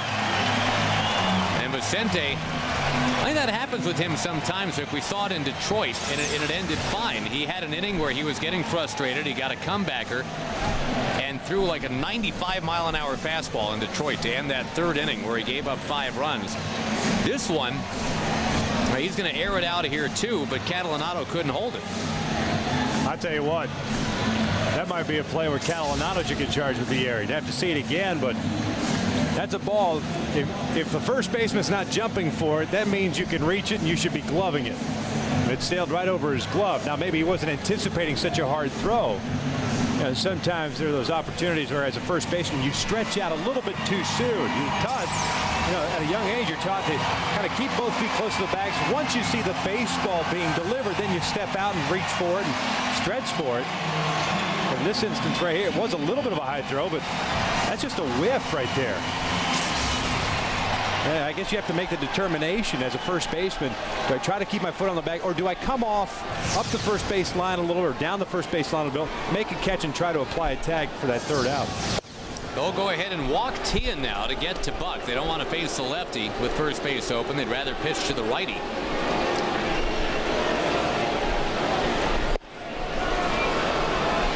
And when you think about it, this whole inning, I mean, you've got 2 walks that rolled a single by Guillen into center field. You've got that weird error on Kinsler. That error that is indeed going to go on Padilla.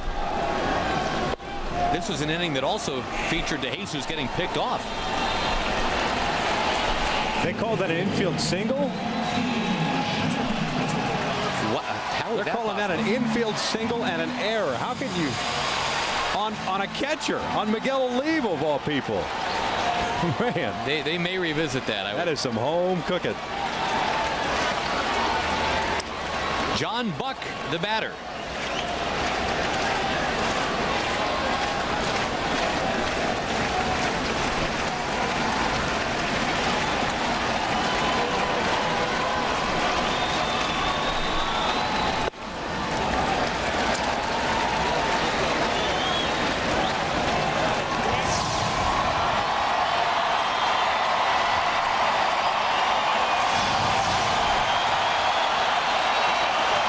Guy's been deadly with men in scoring position.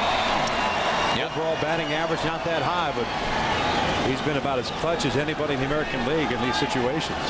18 for 38 with runners in scoring position. Fouls it right back.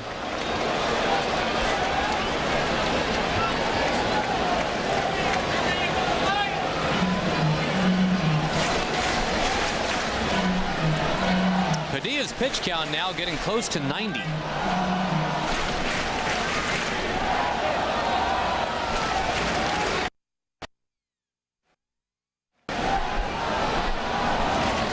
Trying to shake off the effects of that loss to Tampa Bay 5 days ago.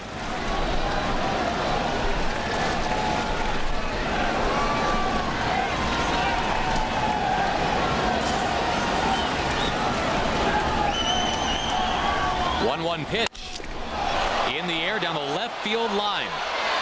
The wind kind of hangs it up there, curls it back right near the line. That would have been a fair ball.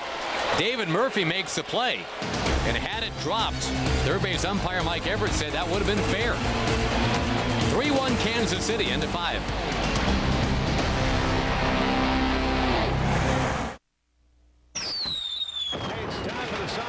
Brought to you by Sonic Drive-In. Tonight's jackpot worth $700 plus 2 tickets to a Texas Rangers game and dinner for 2 at Sonic Drive-In.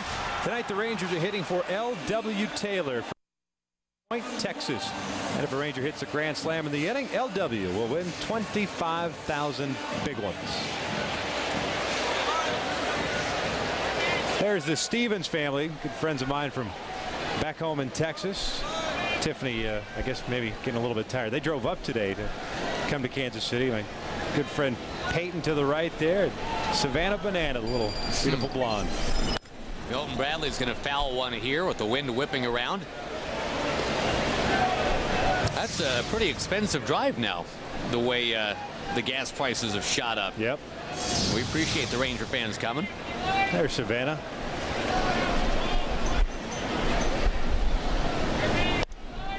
Foul ball out their way off the bat of Milton Bradley. Not a bad seat in this house, huh? No. I mean, you go back to this place was open 72, 73. At the time when those cookie cutter ballparks were being built, this one built just for baseball. They did it just right, with the exception of the artificial turf. But since they've gone to grass, man, doesn't get much better than this as far as overall cool feel, ambiance. Not an overly large ballpark, you know. We've said before, and it's been written before, that they should almost call this place Don't Forget Kauffman Stadium, as in I love Rangers Ballpark, I love Fenway. Right. What are some of your other favorites? Oh, Camden Yards. Oh, don't forget Kauffman Stadium in Kansas City. Bradley bouncing out. So one down here. Of course, they've already added a brand new downtown arena, and now they are simply talking about renovating what they've got here in Kansas City. A $250 million renovation project underway. Hey, going through both this ballpark and the Arrowhead Stadium across the way in the same parking lot, home of the Kansas City Chiefs. Both facilities getting a tremendous amount of renovations happening here. Now they had I guess there was a point that Jackson County voted on. They thought about trying to build a downtown ballpark here, and they were weighing those options versus adding money to just renovate these current facilities. And I think they made the right move. Murphy lays off. David 0 for 2 tonight, but still has 19 more hits than any other American League rookie right now.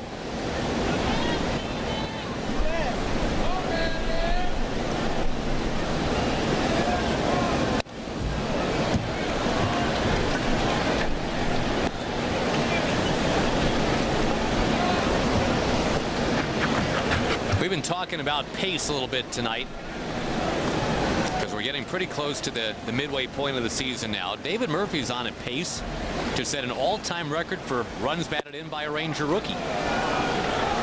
Pete Incaviglia had 88 his rookie season. Murph is trending towards pretty close to 100 right now. And he's going to scoop that one into left field. Nice piece of two-strike hitting.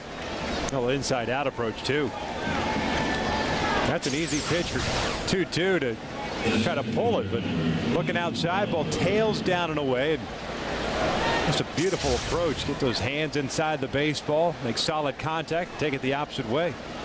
And that's been the fun part of watching David this year. It's just we saw just a small sample of him last year and winning the Rangers Rookie of the Year award, but it just seems like every at bat, every game gets a little bit better,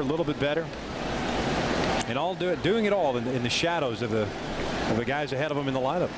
It's probably the best case scenario for him. Absolutely. No pressure. Yep, just kind of lay low.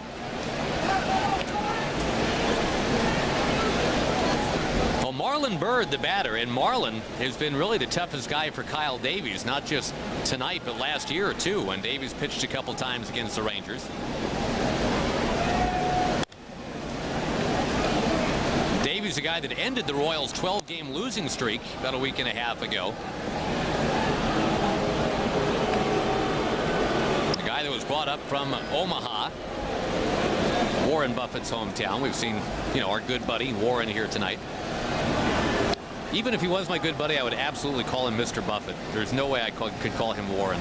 It's funny how you get to a certain point in life where you can't even, like you said, you get to have a certain relationship with somebody, you still don't feel right calling them by their first name. Guy's worth $62 billion. I think he's earned the Mr. But anyway, Davies at Omaha, a 2.06 ERA for a team that plays about 3 miles from Warren Buffett's estate. Look at action in the bullpen here. Jimmy Gobble.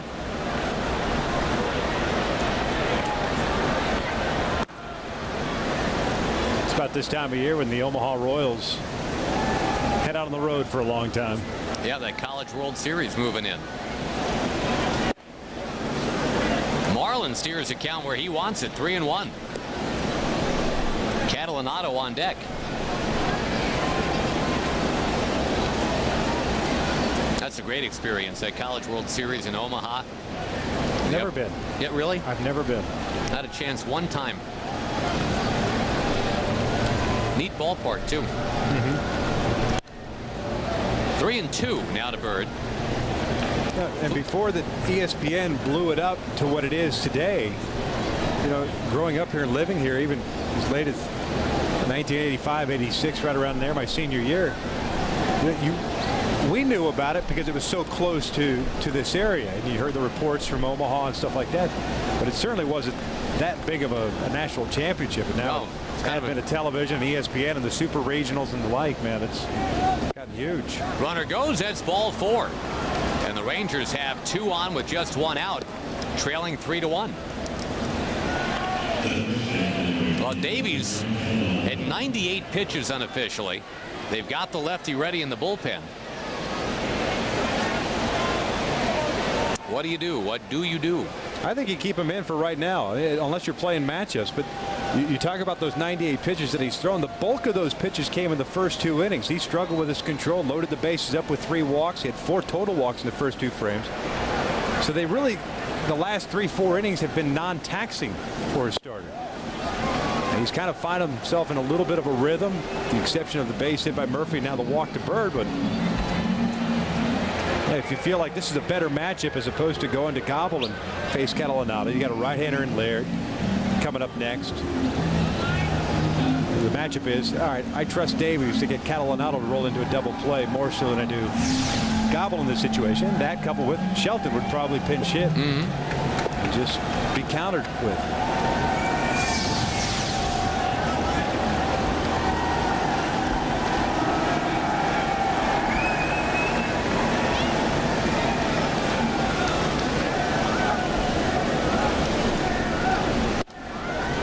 Takes outside. The wind is still blowing at a pretty good clip here.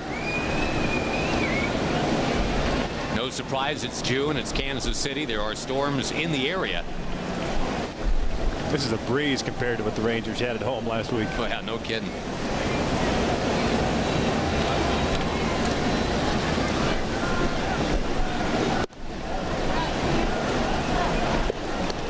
Rangers scored in the 4th inning. Laird with an RBI single. The Rangers had a pretty good opportunity back in the 2nd. Bases loaded, 1 out, but could not score in that inning.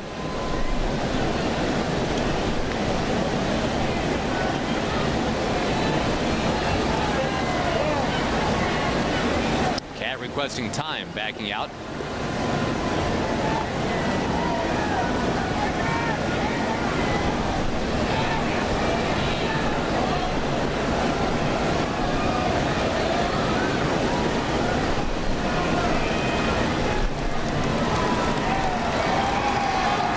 Take their leads. Catalanato is going to take too low.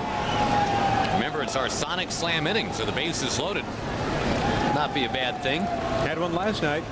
Couldn't capitalize. Got 1 run out of it. That was the 6th inning.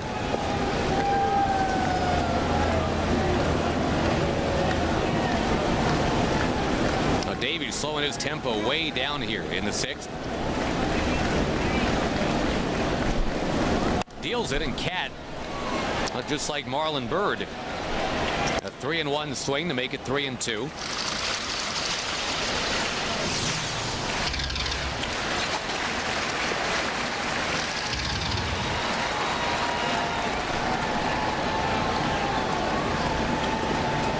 The Rangers, after that 9-18 start, obviously they've been getting it right of late, trying to push over the 500 mark with a win tonight. It's the 14th time this year they've been exactly at the 500 mark. They just can't seem to surge past it. Be nice to get on a little bit of a roll and get 4, 5, 6 games over 500.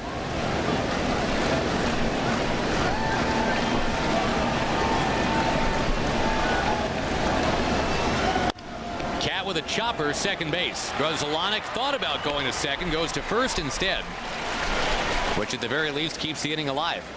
Keeps the inning alive, and it puts runners at second and third base. Little flare base hit, scores 2 runs, and all of a sudden you're back into this game. But I guess if all things considered, the worst case scenario, that's not a bad out, considering that you kept the inning alive and put a couple of men on in scoring position for a guy that's been swinging the bat well. Absolutely. Laird had 3 hits yesterday. Has driven in the Rangers' run with a hit tonight.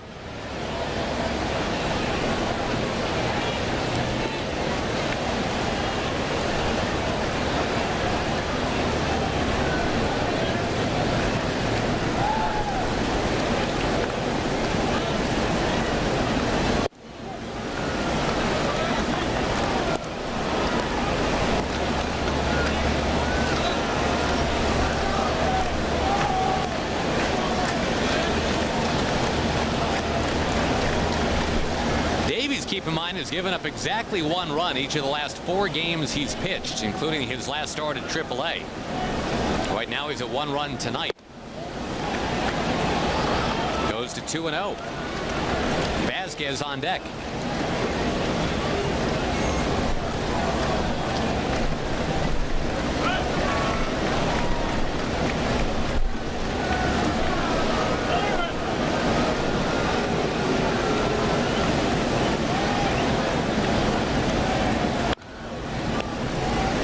Good pitch right there. He waited on it. It almost looked as if he was looking off speed pitch on a 2-0 count. He tried to wait as long as possible right over the heart of the plate, just couldn't do it. Just got a piece of it to foul it off.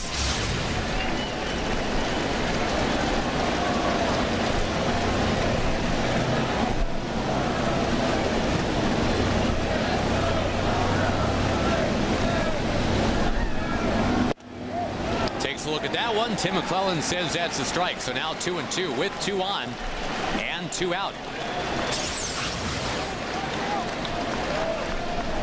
We talked about Tim McClellan earlier. Well-regarded umpire. He had it right on the corner. Yeah, it looked like Jerry was looking off speed again. It's the one pitch that Davies has been consistent with, sort of, around the strike zone, especially in the lower part of the strike zone. He was able to sneak that fastball in there on the outside part of the plate. Laird down on strikes. Now the Rangers rally. Fizzles here in the top of the 6th inning. It stays 3-1 Kansas City.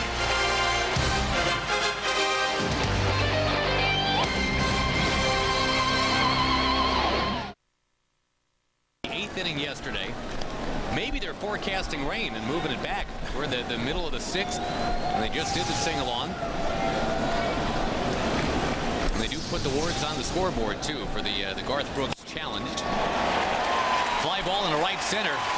More of a line drive, really, from Aviles. Boy, he's been to the 7th.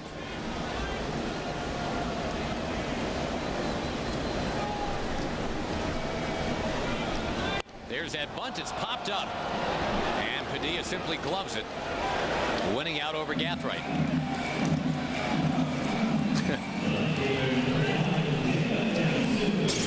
Not an easy guy to bunt against, especially a good hard fastball up. That wasn't up too much, but Gathright just got that bat barrel in the wrong angle, the wrong position, and more times than not, you're going to pop that ball up.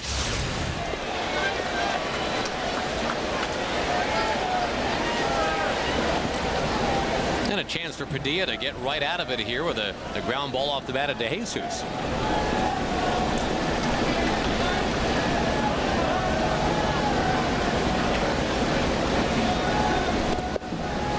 That's laying off the slow curve. We've seen what, probably the standard 4 or 5 of those tonight, do you figure, from Vinny? I guess he spread them out so much that they're not as prevalent in his performance tonight as they have been at times. He hasn't really fallen back on it.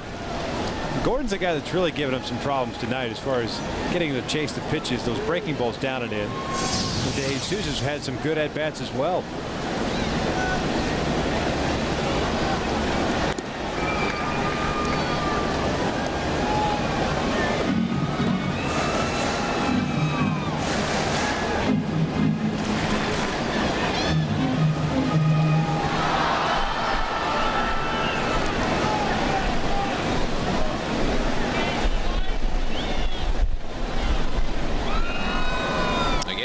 Taking his time, getting the sign that he wants. Now deals it in there. Just quick pitched him. Yeah, after all that, Jamie Wright in the Ranger bullpen. There's action in the KC bullpen, too. Jeff Fulcino has just gotten up and started throwing. Same. We talk about the timing at first base as a base runner against Padilla. Same goes when you're at the plate. You sit there waiting. All of a sudden, he quick pitches you. You're not even set. You haven't exhaled. Right. You're not even thinking about it. No, you haven't even thought about it yet. All of a sudden, fastball right down the middle.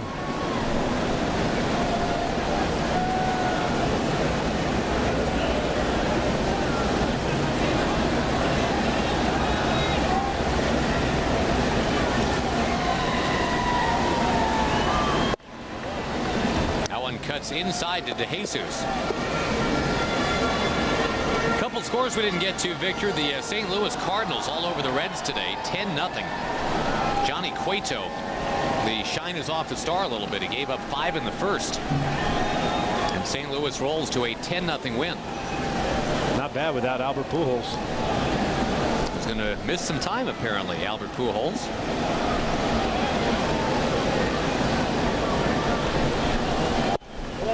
That's down 3-1. Pirates beat the Nationals 3-1. San Diego's got an early 1-0 lead on the Dodgers tonight. Giants and the Rockies scoreless into the 5th.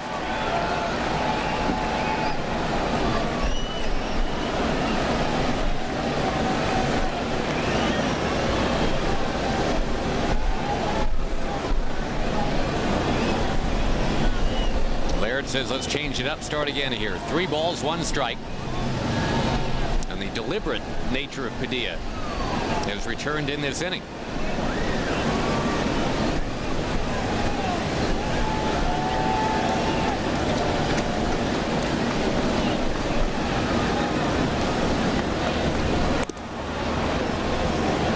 Cubs are beating up on Atlanta tonight, 7-2. The Braves just cannot win on the road, which is great news for Ranger fans because the Braves are coming to Arlington next week.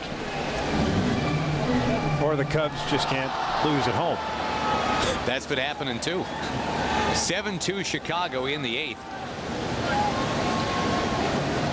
The Cubs are still playing some great ball, trying to get to 42-24.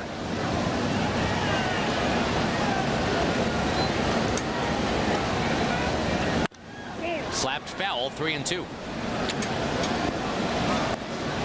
But baseballs are flying in Houston tonight. And I guess the emblem of that, Jason Kendall has a home run for Milwaukee. The Brewers have gone on top of the Astros 7-6 in the 7th. Wigginton, Carlos Lee, Miguel Tejada all have home runs for the Astros. Well, if Tom's still awake, Tom's probably just jumping up and down. Hey, that Jason Kendall's, from what I understand, at least out on the golf course, I think it's Tom's favorite player, isn't it? Hey, he's right up there, yeah. Yeah.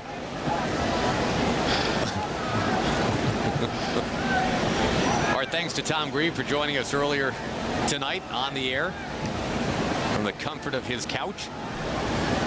Recovering fine. Runner goes. Ground ball first base. Only thing to do is go to the bag for Cat. And with the runner in motion, they stay out of a potential inning-ending double play.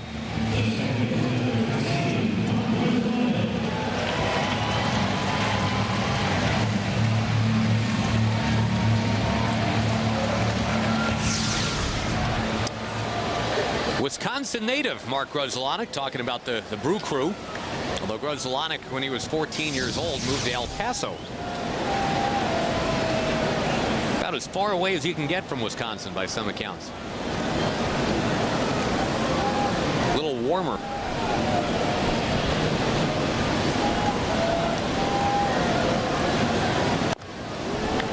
Grudzielanek, they say he was first very bummed about the whole transfer from Wisconsin down to El Paso, but he played basketball in El Paso.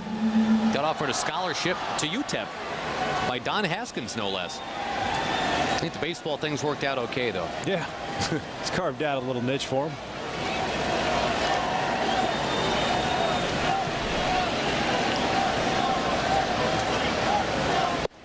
Grudzielanek trying not to do that, but he just couldn't stop himself. It's 0-2. This has been the MO for Padilla against right-handed batters all night tonight.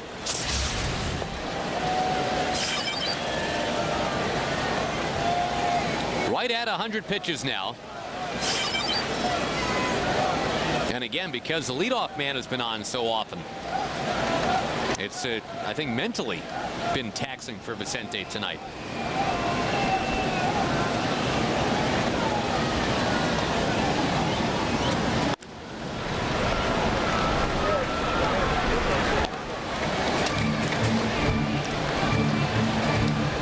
They had a wild finish in Cleveland, by the way, Vic. Minnesota rallying and beating the Tribe tonight 8-5. And the Twins, one of those teams that you keep waiting to just fall off and move on, but they're pretty close to where the Rangers are right now. They're now 32-34. Baltimore, a team like that too. They're still hanging around, 32-32.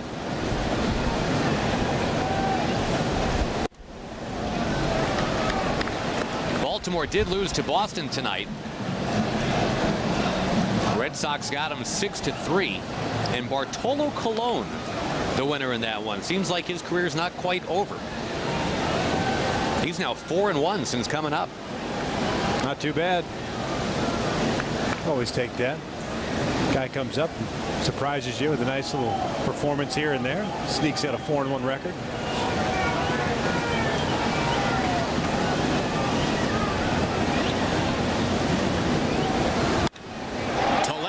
Grudzielanek tattoos it. It's gone.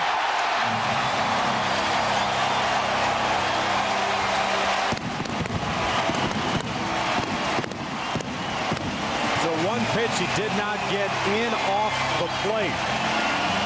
He tried to get him to chase on that outside fastball, laid off of it, went to 1-2, and tried to come back inside. Grudzielanek perhaps anticipating it. Brings the hands in close, gets that bat barrel out there quickly, and solid contact. I mean, that's the right approach right there offensively as a batter. A guy pounding you inside with sinking fastballs. Good stroke. Unfortunately for the Rangers, bad contact, bad results. Grudzielanek, who came into the game with 7 runs batted in for the year, has 4 tonight. 2-run double, now a 2-run homer. And the Rangers find themselves exactly where they were last night, down 5-1 in the 6th. You would have to be the guy that started off this whole game by saying Grudzielanek only has 7 RBIs. It just seemed like a killer stat. I couldn't believe it. And sure enough, he is better than that, and he proves it tonight, tacking on 4.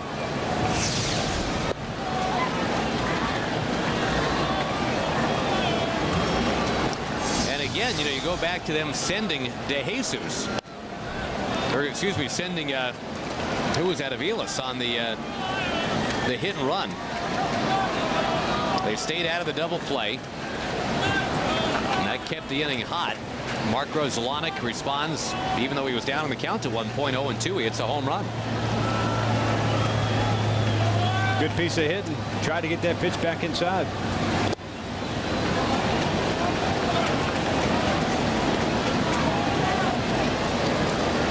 And really, when you start looking through the lineup, as far as the righties are concerned, really hadn't been that many hard hit balls at all.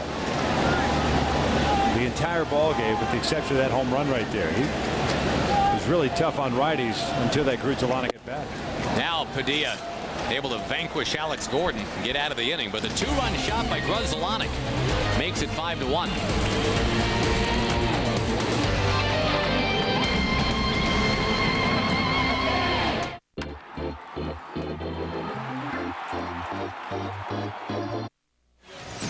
Ranger Baseball on FSN Southwest, being brought to you by Southwest Airlines and by Corona. The crown on the Corona logo is the only crown in this ballpark right now. They've dismantled the one that normally sits atop the scoreboard here. More on that in just a moment. We're going to look at Jeff Fulcino getting into his 2nd big league ball game. We can do better than that for you on stats for him, because that right there doesn't tell you much. He's been in one ball game. He was a guy that started this year at AA, went only a couple games there before getting to AAA, and had a 3.99 ERA as kind of a swingman for Omaha, some starting, some relieving. Wasn't putting up huge strikeout numbers, but I guess they say, Victor, he throws strikes. Yeah, he had shoulder surgery last year. He's out of the Florida Marlins organization, so they like his build, first of all, and they like the ability that he has to, you know, at times get in the low to mid-90s. Throws all 4 pitches because he has been a starter. But they're trying to figure out exactly what he's capable of doing here in the big leagues, and they've had some problems in the bullpen, no question, here of late. Meantime, for the starter, Kyle Davies, a 4th consecutive start where he gives up only 1 run, exactly 1 run, going back to his last start at AAA. Vasquez launching towards center. That ball carries to the track. It's over the head of Gathright. And Vasquez coming around 2nd. Yeah, why not? Go for 3rd. He is going to get there with a triple. That ball was well struck, and I think the wind helped that one, especially with a guy with the speed that Gathright has to usually close on balls like that. That tells you how much the wind carried that ball out there. And once that ball got back over the head of Joey, there's no question it's an easy triple.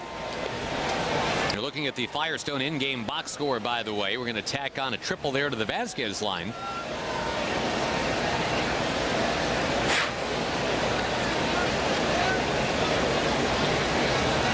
For Vasquez now, 2 out of every 3 hits these last 2 weeks have gone for extra bases. The infield is back for Kansas City. They'll concede a run just to start getting outs. They need 9 outs to win this game.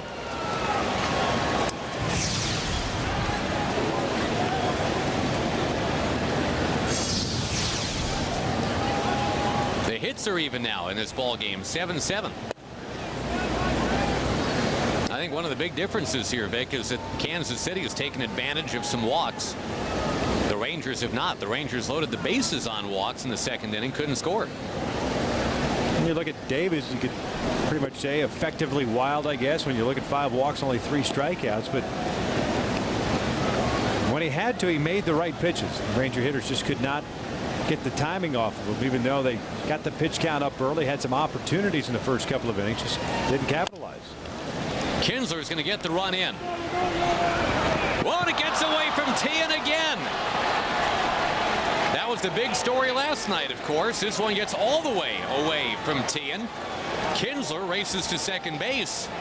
There's got to be a foreboding sense of dread here among the fans in Kansas City. They saw this movie just last night. Yeah, that's an error on Avila since he short hopped the throw to Tian, but as a first baseman, he tried to dig that ball out, tried to go to the backhand. Tough play, a little short hop, just couldn't come up with it.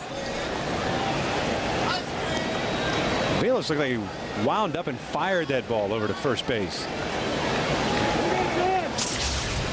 Again, the Rangers were trailing 5-1 in the back third of the game yesterday. And an error on a ball from shortstop to first was what kicked the ball down the hill, and it just kept rolling.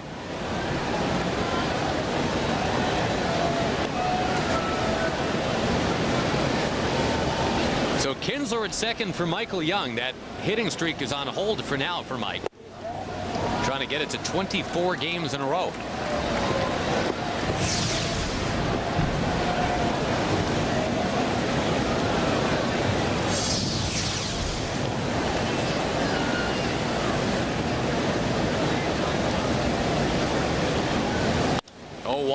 Is fouled. Rangers trailing 5-2 here in the 7th inning. Tian's going to take third base. You think? They keep not paying attention to him, and he doesn't vary his looks. They're basically gifting it to him, especially with a right-handed batter up.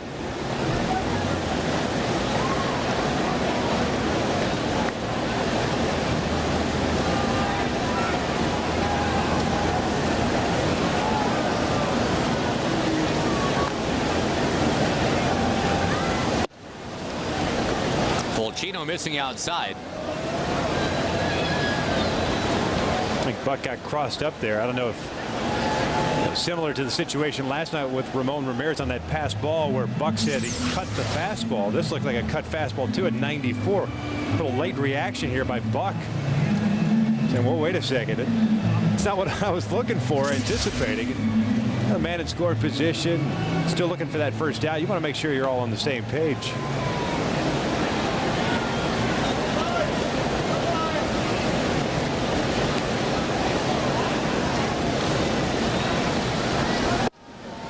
Mike takes high. 2 balls, 2 strikes. For the second time, Jimmy Gobble gets up in the bullpen. You got the Hamilton Bradley Murphy part of the lineup coming up. Young takes it from 0-2 to 3-2.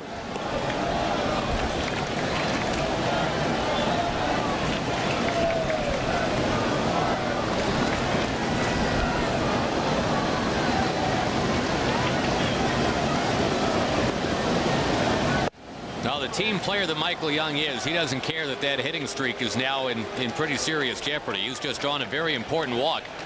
You got the tying man coming to the plate. Thanks, Mr. Fulcino. We'll take it from here. Now with Josh Hamilton coming up with those 70 runs batted in, your forward leaderboard shows you how far out in front he is, and a chance to add the 70 with one quick swing of the bat. But it won't be off Fulcino. It'll be off Jimmy Gobble. When we come back to Kansas City, the Rangers will have the tying man at the plate with Storms moving in. 5-2 Kansas City for now.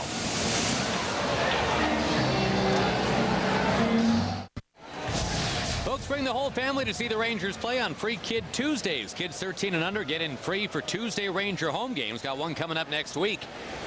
That's sponsored by Radio Disney AM 620. Visit TexasRangers.com for more info or call 972-RANGERS.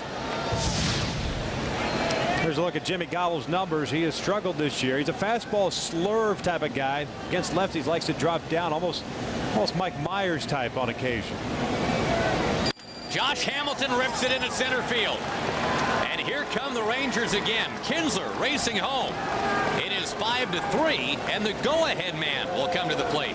That right there is a first pitch breaking ball that Josh is anticipating. And we talked early on in the ballgame about getting that energy back. Little slider that's up. Solid contact. Gets it bat through the zone. Picking up the big RBI of 71st. You know, the very first year of Ranger baseball, Tom Grieve loves talking about that 1972 team. The leading RBI man had 58. That was Rich Billings. And Hamilton, he had 58 this year by May 29th. Unbelievable. 2 on, nobody out. Here's Milton Bradley. And he will take against Gobble. Milton walked the last time he faced Jimmy Gobble. And again, the Rangers have the kind of team where if you just keep that conveyor belt moving, you're fine. If Milton takes the walk, you got Murphy, and then you've got Marlon Byrd.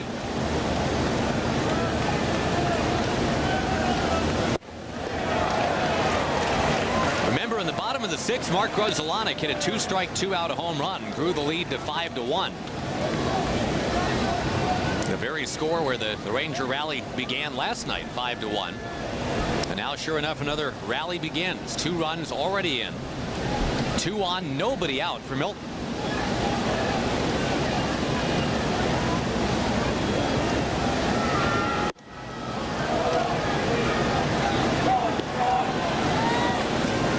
The Royals here at home have been coughing up leads in the late innings with alarming regularity. They did it to the Twins a couple of weeks ago.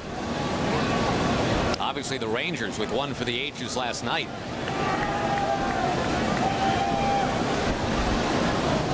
Way outside, 3-1.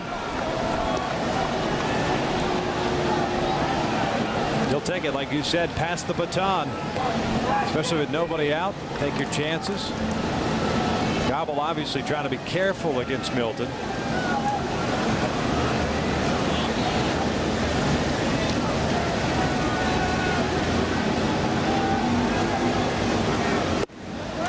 He will take his walk. Bases loaded, still nobody out. Don't forget, our Toyota truck game break will be coming up fairly soon. Bob McClure is out to the mound to talk to Jimmy Gobble. It's an inning that started with Vasquez lifting one up over Joey Gathright, who might have been playing maybe a little bit too far in to begin, and then he seemed to have the range going back. He just never did get that baseball. It goes over his head for a triple. The Rangers take advantage of an error, a couple of walks, and the Josh Hamilton RBI. Now, the error by Avila certainly doesn't help matters, because you'd have one out and you'd now been in a position to get a ground ball double play, get yourself out of it. But that error again, and it's like deja vu all over again here for Kansas City fans. You almost have to have the same approach if you're David Murphy as Josh Hamilton did. Unable to locate the fastball, can't get the breaking ball. Murphy, who's been hanging in there against lefties and seeing a lot of lefties this year. 1 for 2 lifetime against Gobble with a double.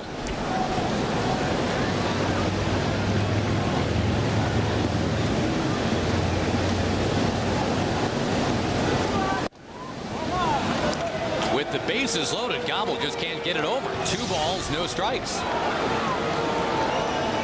And these fans have just grown tired of seeing the same old, same old.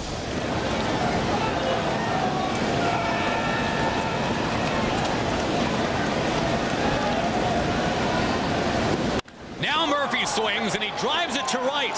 Up in the air, heading out. It is gone for David Murphy.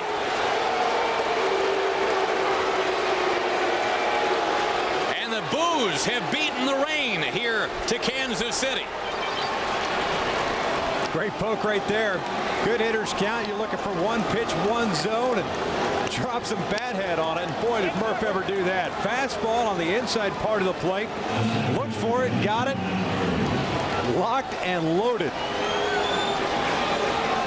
The grand slam for Murphy. pinballs the Rangers on top. It is a 6-run top of the 7th. There is still nobody out. And the Fulchino Gobble combination has not worked out for Kansas City. They got 6 strong innings from Kyle Davies. Now Jimmy Gobble gives it up to David Murphy. Right in the wheelhouse. Looking for something inside, hoping it's a fastball there. Man, that's a good poke here. Any home run here is a good poke. First career grand slam at the big league level for David Murphy. In the meantime, it's 2-0 to Marlon Byrd. The power of the red foam finger. We're getting a lot of those first career grand slams this year, aren't we? Sure seems that way. Marlon Byrd sends it back this way. 6th grand slam for Texas this year. Wow. It all started with, of all people, Ben Broussard in Anaheim on the first road trip of the year. Well, Murphy steered the count to 2-0, and that foam finger that began following the team around when they started playing these Royals back in April. That was Hank Blaylock's idea. The Rangers have been about 10 games over 500 since the red foam finger first made its appearance. Not that there's a direct correlation there, but I'm just saying. Sounds good. Byrd rips one back this way. So, you know, the other kind of subtle element about all this too, Vic, Ron Washington letting Padilla finish up that 6th inning. He gave up the home run to Grzelcyk. He was at about 100 pitches. Jamie Wright was absolutely ready to go. But Wash said, no, let him face Gordon. Well, he struck out Gordon, did it with a flourish. Now, Vinny's eligible for a win. If this drops, that's something. And it will. Byrd takes off towards second base, and he will make it there. Gathright was right there to make that play.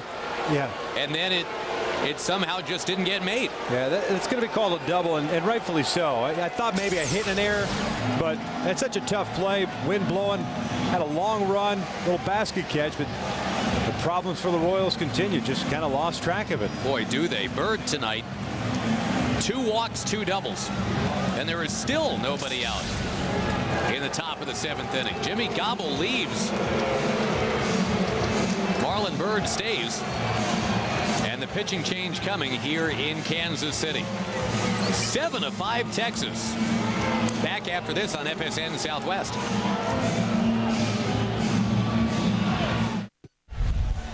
Time right now for On the Border's All-Star Party. Text OTB Party to 777-111. Enter to win a catered party for 20 from On the Border and an autographed collectible from a hometown hero. Well, Victor Rojas, how you digging the top of the 7th inning? It's fantastic. Ranger fans got to be happy. Got the starting pitcher out there for the 2nd consecutive night out of the game, and all of a sudden you start chipping away against the bullpen. Catalanato showing bunt, already 6 runs in the top of the 7th inning. Nobody out. And sure enough, Yasuhiko Yabuta becomes the 3rd pitcher attempting to get an out in this inning. Kyle Davies went the first 6 innings, gave up just 1 run.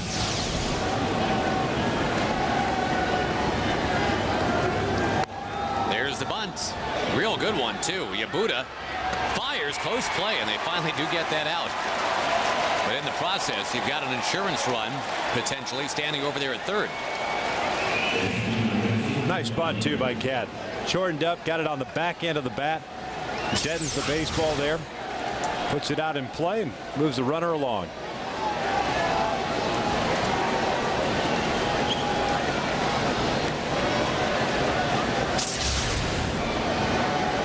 Nice opportunity for Laird now to get something done against Yabuta. There are the numbers for Yasuhiko Yabuta. Not too many guys with the initials YY in the big leagues.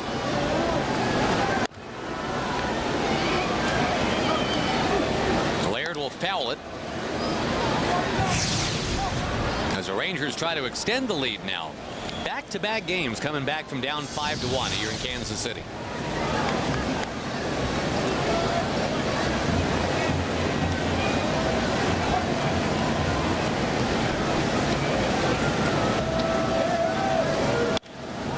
sends it in the air left center field. Gathright says he is going to catch this one. He's got it. But it's plenty deep to get the run in. Gerald Laird, a 2 RBI night. And the Rangers lead now goes to 8-5 with a 7-run 7th inning. Essentially 2 sacrifices in a row. A bunt and a fly ball.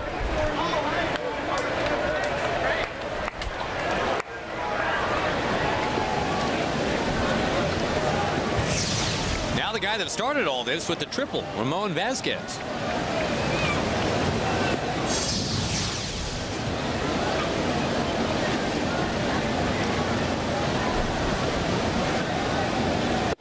You know, it's funny, Vic, because the Rangers bullpen has taken such a beating over the last week and a half. The media kind of, you know, looking at it saying it's going to be a problem. It has been for most of this month of June. It certainly wasn't for May at all.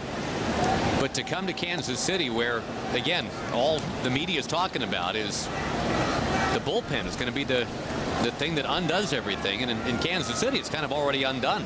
They're 25-40.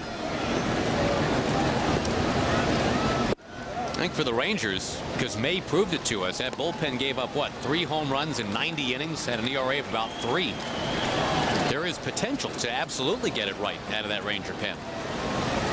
As long as the consistency continues, at least in the short form that the Rangers have had over the last couple of days. You go back to the beginning of June, consistency wasn't there, but if they can continue what they're doing, absolutely. There finally is the end of a 7-run top of the 7th inning, and 4 of the runs from number 7. David Murphy's grand slam has the Rangers on top.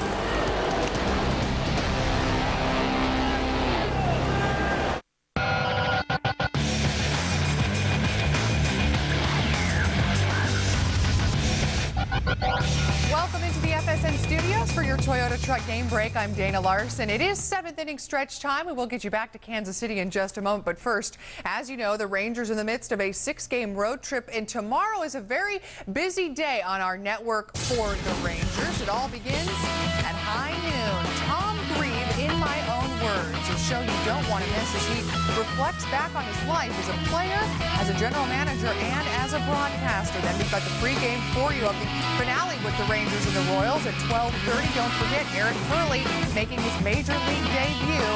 4 o'clock, it's the postgame show. 4:30, Rangers triple play. That's a lot of fun. And then it's the Rangers AA affiliate, the Frisco Rough Riders, taking on Corpus Christi. Make sure to stick around after the game for Rangers Live postgame edition. We'll see you then. You never know who's talking about your favorite teams on Rodeo Ford's DFW Sports Beat. I thought it was a great choice choosing Felix Jones.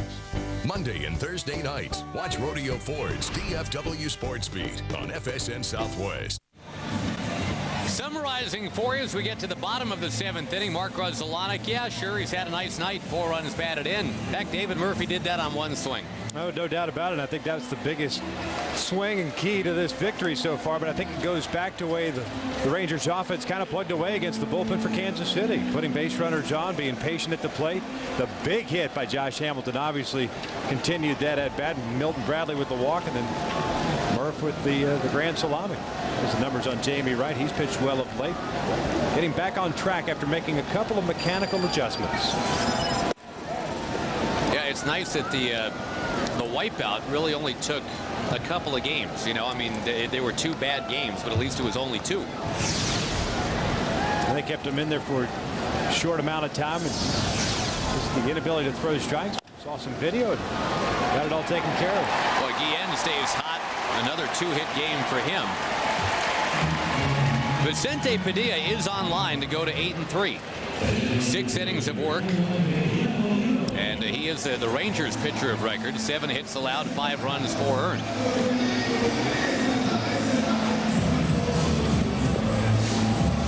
And now Miguel Olivo.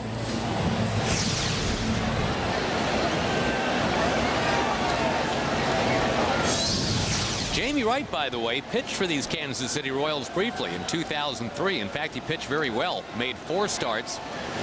2 of those 4 were complete games. That included a shutout.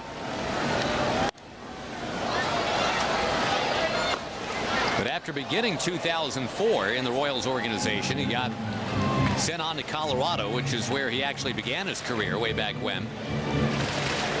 Moved on to the Giants in 06. Rangers got him in 07.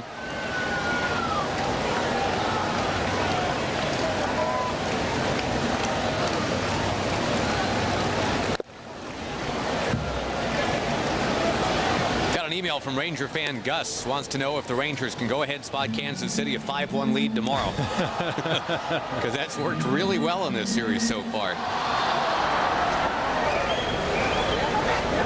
Also, Ranger fan Chad wants to make sure that Steve Buechele never takes off that red jacket. It's been real good luck so far. You can see Boo after the game as part of Rangers Live. Is he wearing like a Don Cherry red jacket? You know what? We don't have the ability to see it from back here, but apparently it's you can see it from like space if you're directly over the Metroplex.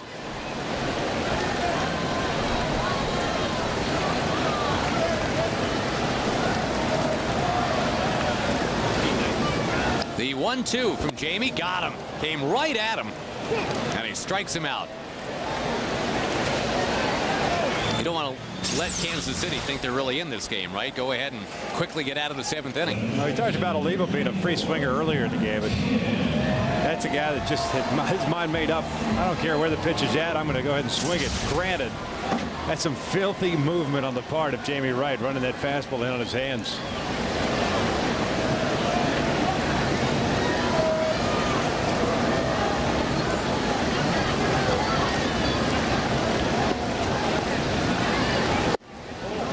By the way, is water from the fountain area blowing across the camera. The wind picks up, and yeah, it will actually get the outfielders wet sometimes when the wind blows the right way.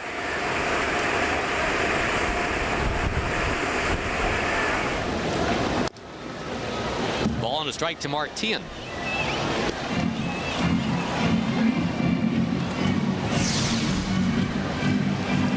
So if the Rangers do hang on, Vic, they would go to 34 and 33. They would not lose any ground on the Angels. They won earlier today, beating Tampa Bay. Another series win. That's right.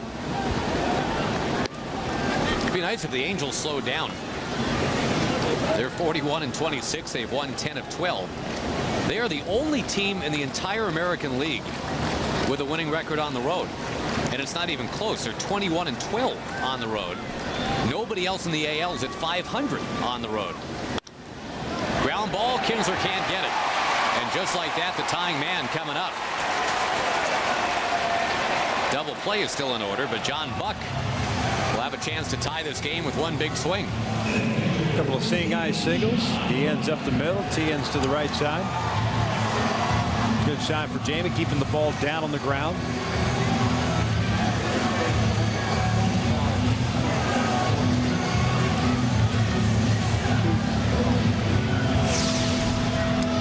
Crowd of 20,840 in Kansas City tonight watching this one. Now, if the Rangers win this game, they would be a 500 team on the road. And again, the Angels, the only team right now that can say that, and they're 9 games over 500. Kind of similar in the National League. Only 2 teams in the National League are at or over 500 on the road. That's amazing. 3 out of 32 teams in Major League Baseball can say they've got even a 500 record on the road. Rangers rallying. The power of the red foam finger is at it again. There's that Deuces cap.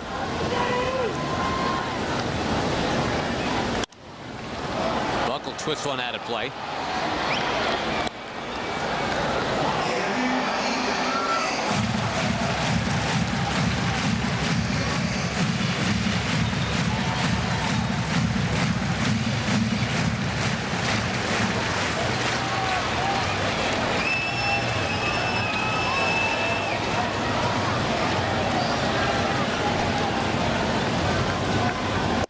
Trying to put him away 0-2, but breaking ball missing in. That's set something up hard away here or not necessarily? All right, tried to go with a breaking ball. Pitch backed up on him a little bit. Jerry wanted that pitch outside. He's thrown the sinker so well, figured he'd come back with it.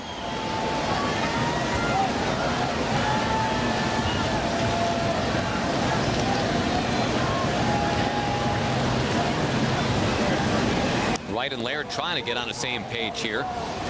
Flashed him everything imaginable. He didn't like any of them.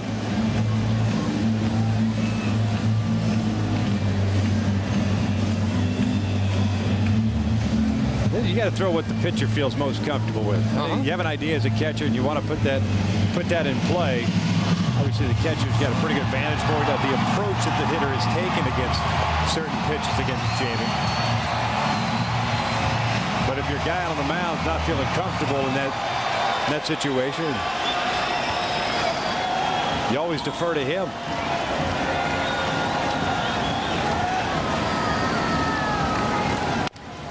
There's a ground ball you wanted to see. There's one out at the bag. Strong throw, got him. Double play. That was worth talking about. Laird and Wright got it together, got out of the inning. Another Ranger double play. And it's still 8-5.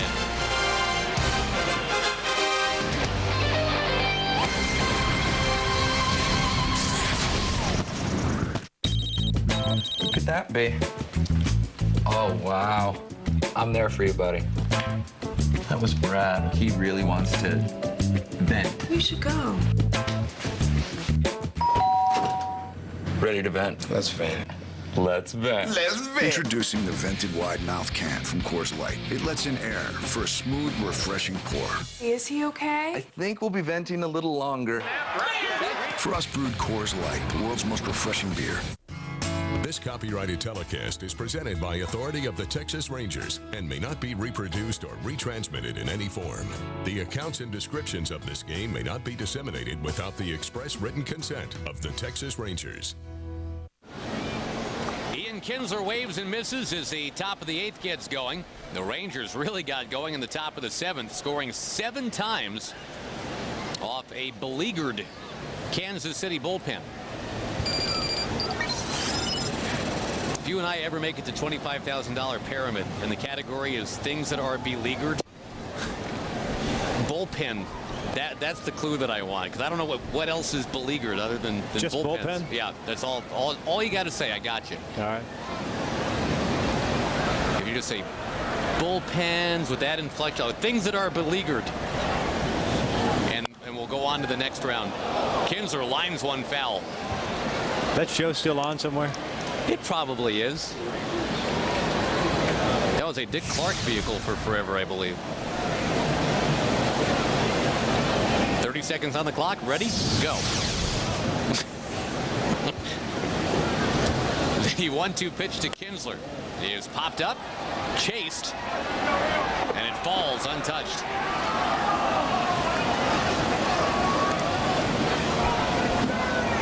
I feel a little bit bad for Tian. You know, I mean, what happened to him last night with the drop that set up the big inning, then he took the called 3rd strike to end the game. The error that was so huge last inning obviously wasn't on Tian. It was on the shortstop that threw the ball, but if Tian makes that pick, it is a whole different inning. Another foul by Kinsler. Maybe or maybe not. Maybe it's just the Rangers score 6 of their runs or 5 of the runs with 1 out, as opposed to nobody out, you know? And nobody on. I mean, it would have been a clean slate. But I hear you. I mean, it changes the dynamic for the pitcher on the mound. I mean, at that you point, manage your bullpen. I mean, we're playing the if game, but sure. You know, if they make that pick, it's 5-2. Bases clear, 1 out. No big whoop. And you're right, with the Rangers' firepower, there's nothing that says they couldn't have just started all over again and found a way to get 6 more. Thankfully, they didn't have to. The David Murphy grand slam, the big part of the inning. Now you've got the top third of the Ranger order up here. Kinsler, Young, and Hamilton. 3 of the top 8 batting averages in the league. As you said earlier, Murphy very happy in his role as a supporting cast member, not a star. when you've got Kinsler, Young, Hamilton, Bradley in front of you. Many careers have been launched, though, for being Best Supporting Actor.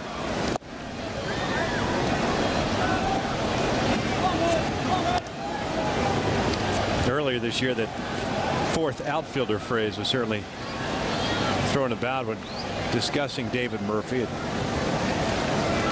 what he did or didn't amount to in the Boston Red Sox organization, coming over here, having some depth here.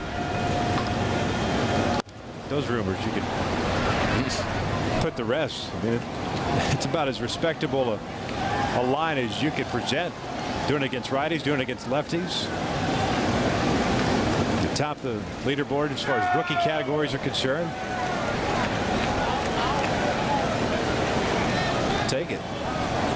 Got a 10-pitch at bat now with Ian Kinsler working, and we're on our way to 11.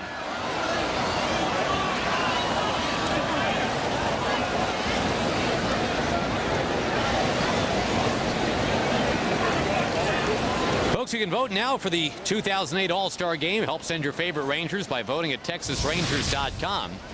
You get 2 free Ranger tickets when you vote the maximum of 25 times. Log on to TexasRangers.com. Cast your ballot for Rangers All-Stars.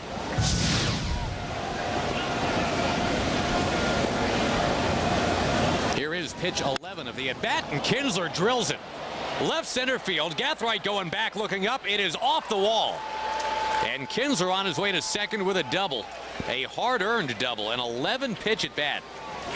Saw Marlon Byrd earlier tonight with a 12-pitch at bat. Kind of a running theme for a couple of these batters, both on the Rangers and the Royals. And Yabuda deciding to go with a fastball in that situation right there. I like that graphic, too. I think Ian enjoys that. And it should be. I mean, a Kinsler-Young double play combination has worked so well for the Rangers. If you're the American League, you're managing that team, you're trying to get home field advantage for your league for the World Series. Why not? Why not these two guys? Young trying to move that hitting streak to 24. Lifting it to right field. No, closing in is Guillen. Wow, and he just zinged it on a straight line to third base. There you go, Royals fans. Something to cheer about. Michael just carving it to right, but it stayed in the air too long to actually drop for a hit. And there's Guillen just kind of showing off. Well, Ian faked the tag from second base. He wasn't going anywhere, but got Jose a little pumped up and showing off that arm.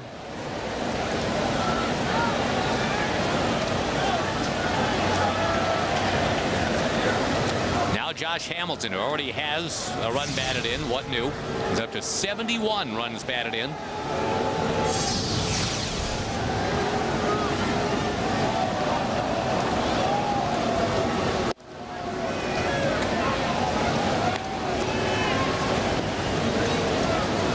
On the page of the statistics where it goes through the top 10 of everything,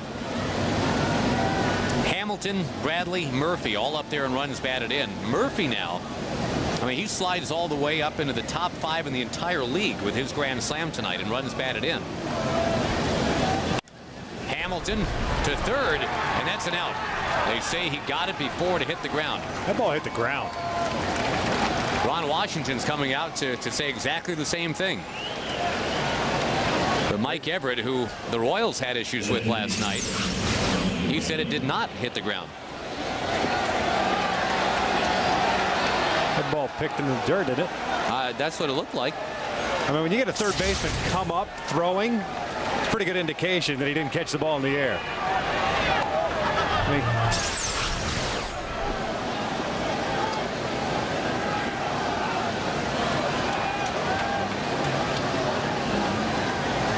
it looks like a change of direction or something. Yeah. So he looks to second to see where Ian's at and gets ready to throw to third base or to first base.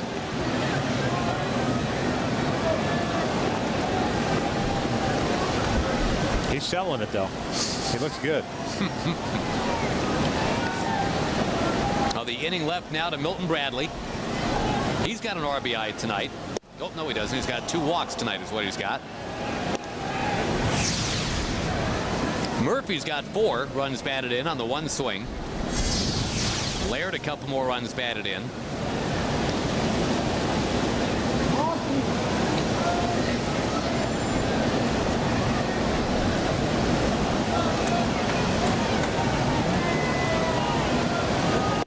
Well, the nasty weather, which while in the area was kind of scary for a while, never actually made it here to the ballpark. And we keep our fingers crossed that the last couple innings that'll absolutely remain the case here.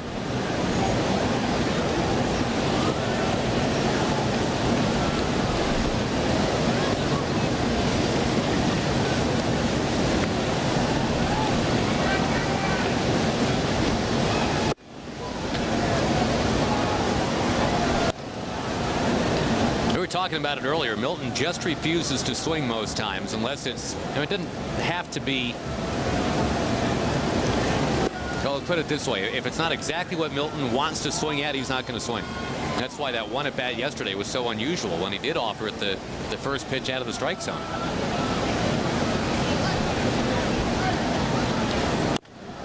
Chop ball foul, 2-2. Now, unless it's one of those situations, kind of has his mind made up. You know, he is still, after all, human. He's going to make some mistakes. He's going to guess wrong or look for something, not get it, and having committed himself, unable to stop the swing. But more times than not, there's no doubt that he's working or trying to work things in his favor, as most hitters do, obviously. But the patience that he shows at the plate is just tremendous. Another full count.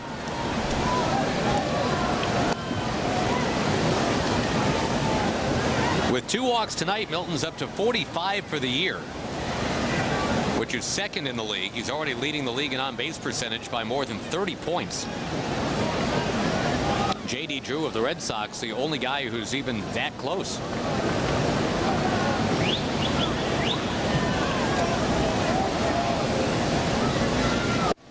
Bradley does swing here, and down he goes. A change that time. Rangers strand Kinsler, but they've got an 8-5 lead at the bottom of the 8th coming up.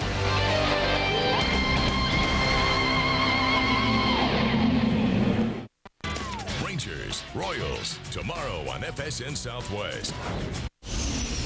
The Lincoln Mercury Better View pitching matchup set for tomorrow. Eric Hurley will make his big league debut. How exciting is that? Brian Bannister goes up against him, and probably about 20 friends and family coming on over from Jacksonville, Florida to see Eric Hurley. His family, his folks are already here tonight, probably watching this game. And I think it's nice that Eric Hurley got a chance to just kind of settle in these last couple of days as Eddie Guardado takes over on the mound for the Rangers. Check the numbers on Eddie, and I'm interested to get your take, Vic, because you know, the Rangers didn't have to bring him here a couple days out. He's not on the active roster yet, is Hurley. But they wanted him to be in a comfort level, I guess, not scrambling when he got here. So sure enough, he's been playing cards with the guys in the clubhouse, watching Pulp Fiction, whatever movie was on before the game tonight. Nice way to get acclimated. He was with the ball club on the off day in Arlington to travel up here. And you're right. I think it's just a matter of get settled in, check out the ballpark, check out how things work here. Get your feet on the mound, see how that feels, you know, before batting practice. Go to the bullpen mounds as well, because there's always some sort of differential at times in different ballparks between the bullpen mound versus the actual mound you're going to pitch on in the game. And those are the things that you like to get under your belt before you get that first start. Aviles pops one down the right field line. Hamilton is over. He made that catch. He is Mr. Everything. He's Spider-Man too. What a play by Josh Hamilton, taking the bat right out of the hands of Aviles. I think the wind helped out on that one, bringing it back and keeping it in an area where Josh could have an opportunity to make a spectacular catch. That's just beautiful. Nice job, too. Found the wall, timed the jump, braced himself, makes the catch, and comes down nice and easy.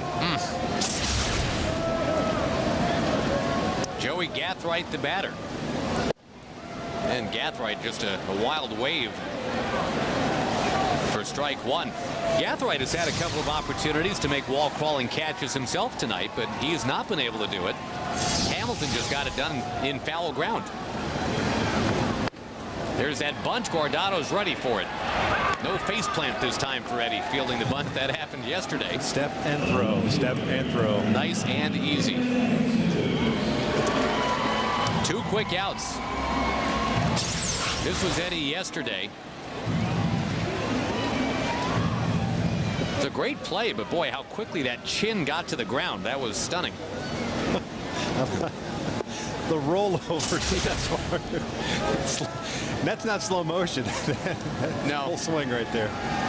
Somebody yelled from behind that Royals dugout yesterday, "There she blows!" And Eddie could only smile. When Eddie came in, when you make a good defensive play, you get the foam finger treatment. And that was worthy of the foam finger. I love that expression. Line shot foul off the bat of DeJesus.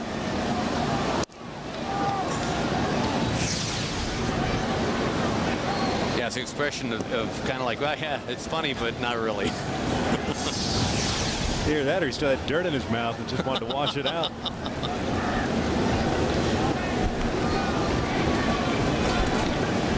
1-1 pitch to DeJesus is down.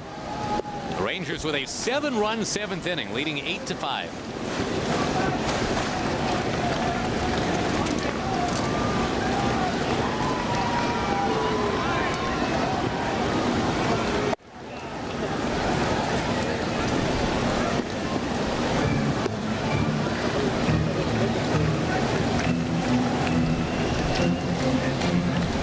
Francisco in support of Guardado right now.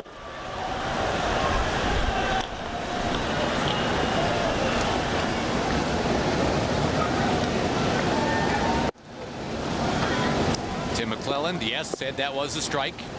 Took a moment, but it is 3-2 to DeJesus. The Rangers are trying to get to 34-33 with a second straight win in Kansas City. Ground ball sharply hit, getting past Michael Young.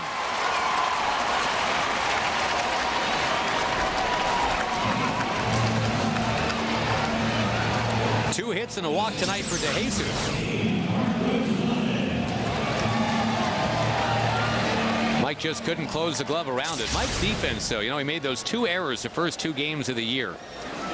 He's made only 2 errors since then. He's at the 3rd highest fielding percentage of any major league shortstop right now. He's one of those few shortstops.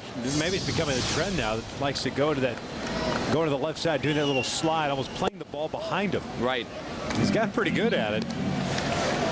So it's a tough play to make because it's all timing in that situation, having to time the slide and be able to keep your eye on the ball and track it into the glove. It's almost behind you a little bit.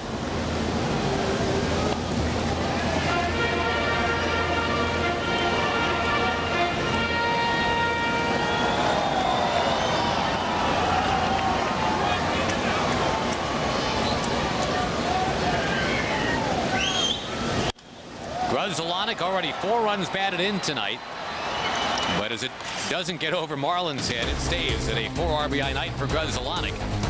The Rangers stay in the lead 8-5.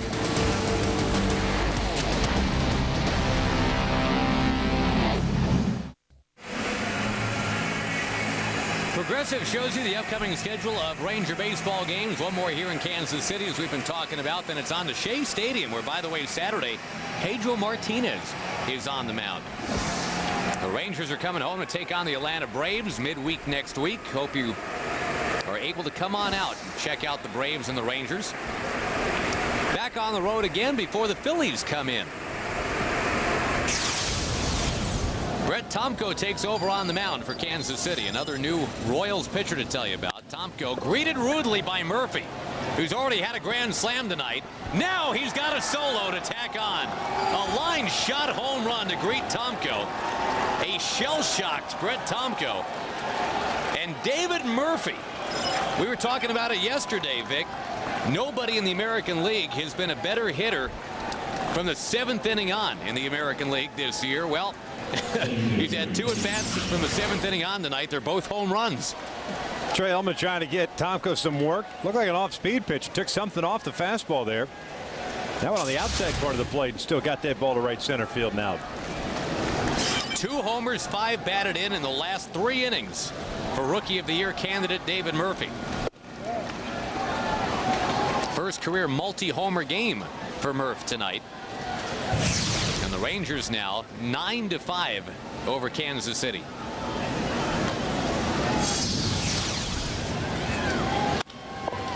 And Marlon Byrd follows with a base hit. He's been on base 5 times tonight. 3 hits, 2 walks.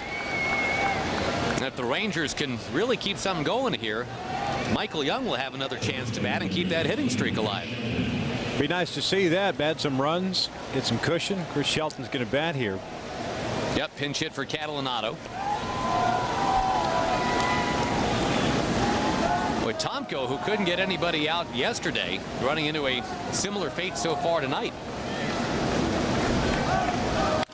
And Shelton unloads into left center field. This is not a great beginning to the 9th inning for Brett Tomko. Bob McClure is going to zip out there to the mound. There's no action in the Kansas City bullpen. Their bullpen is pretty much toast with all the work they've had to get through of late.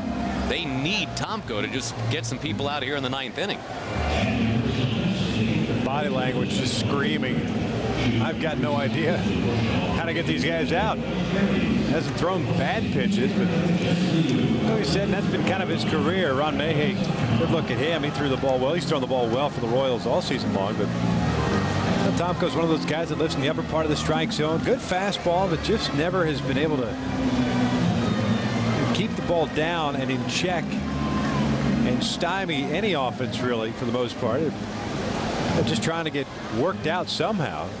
Paid him a lot of money to come here. I mean, I guess they're figuring, let's work it and try to get something out of it.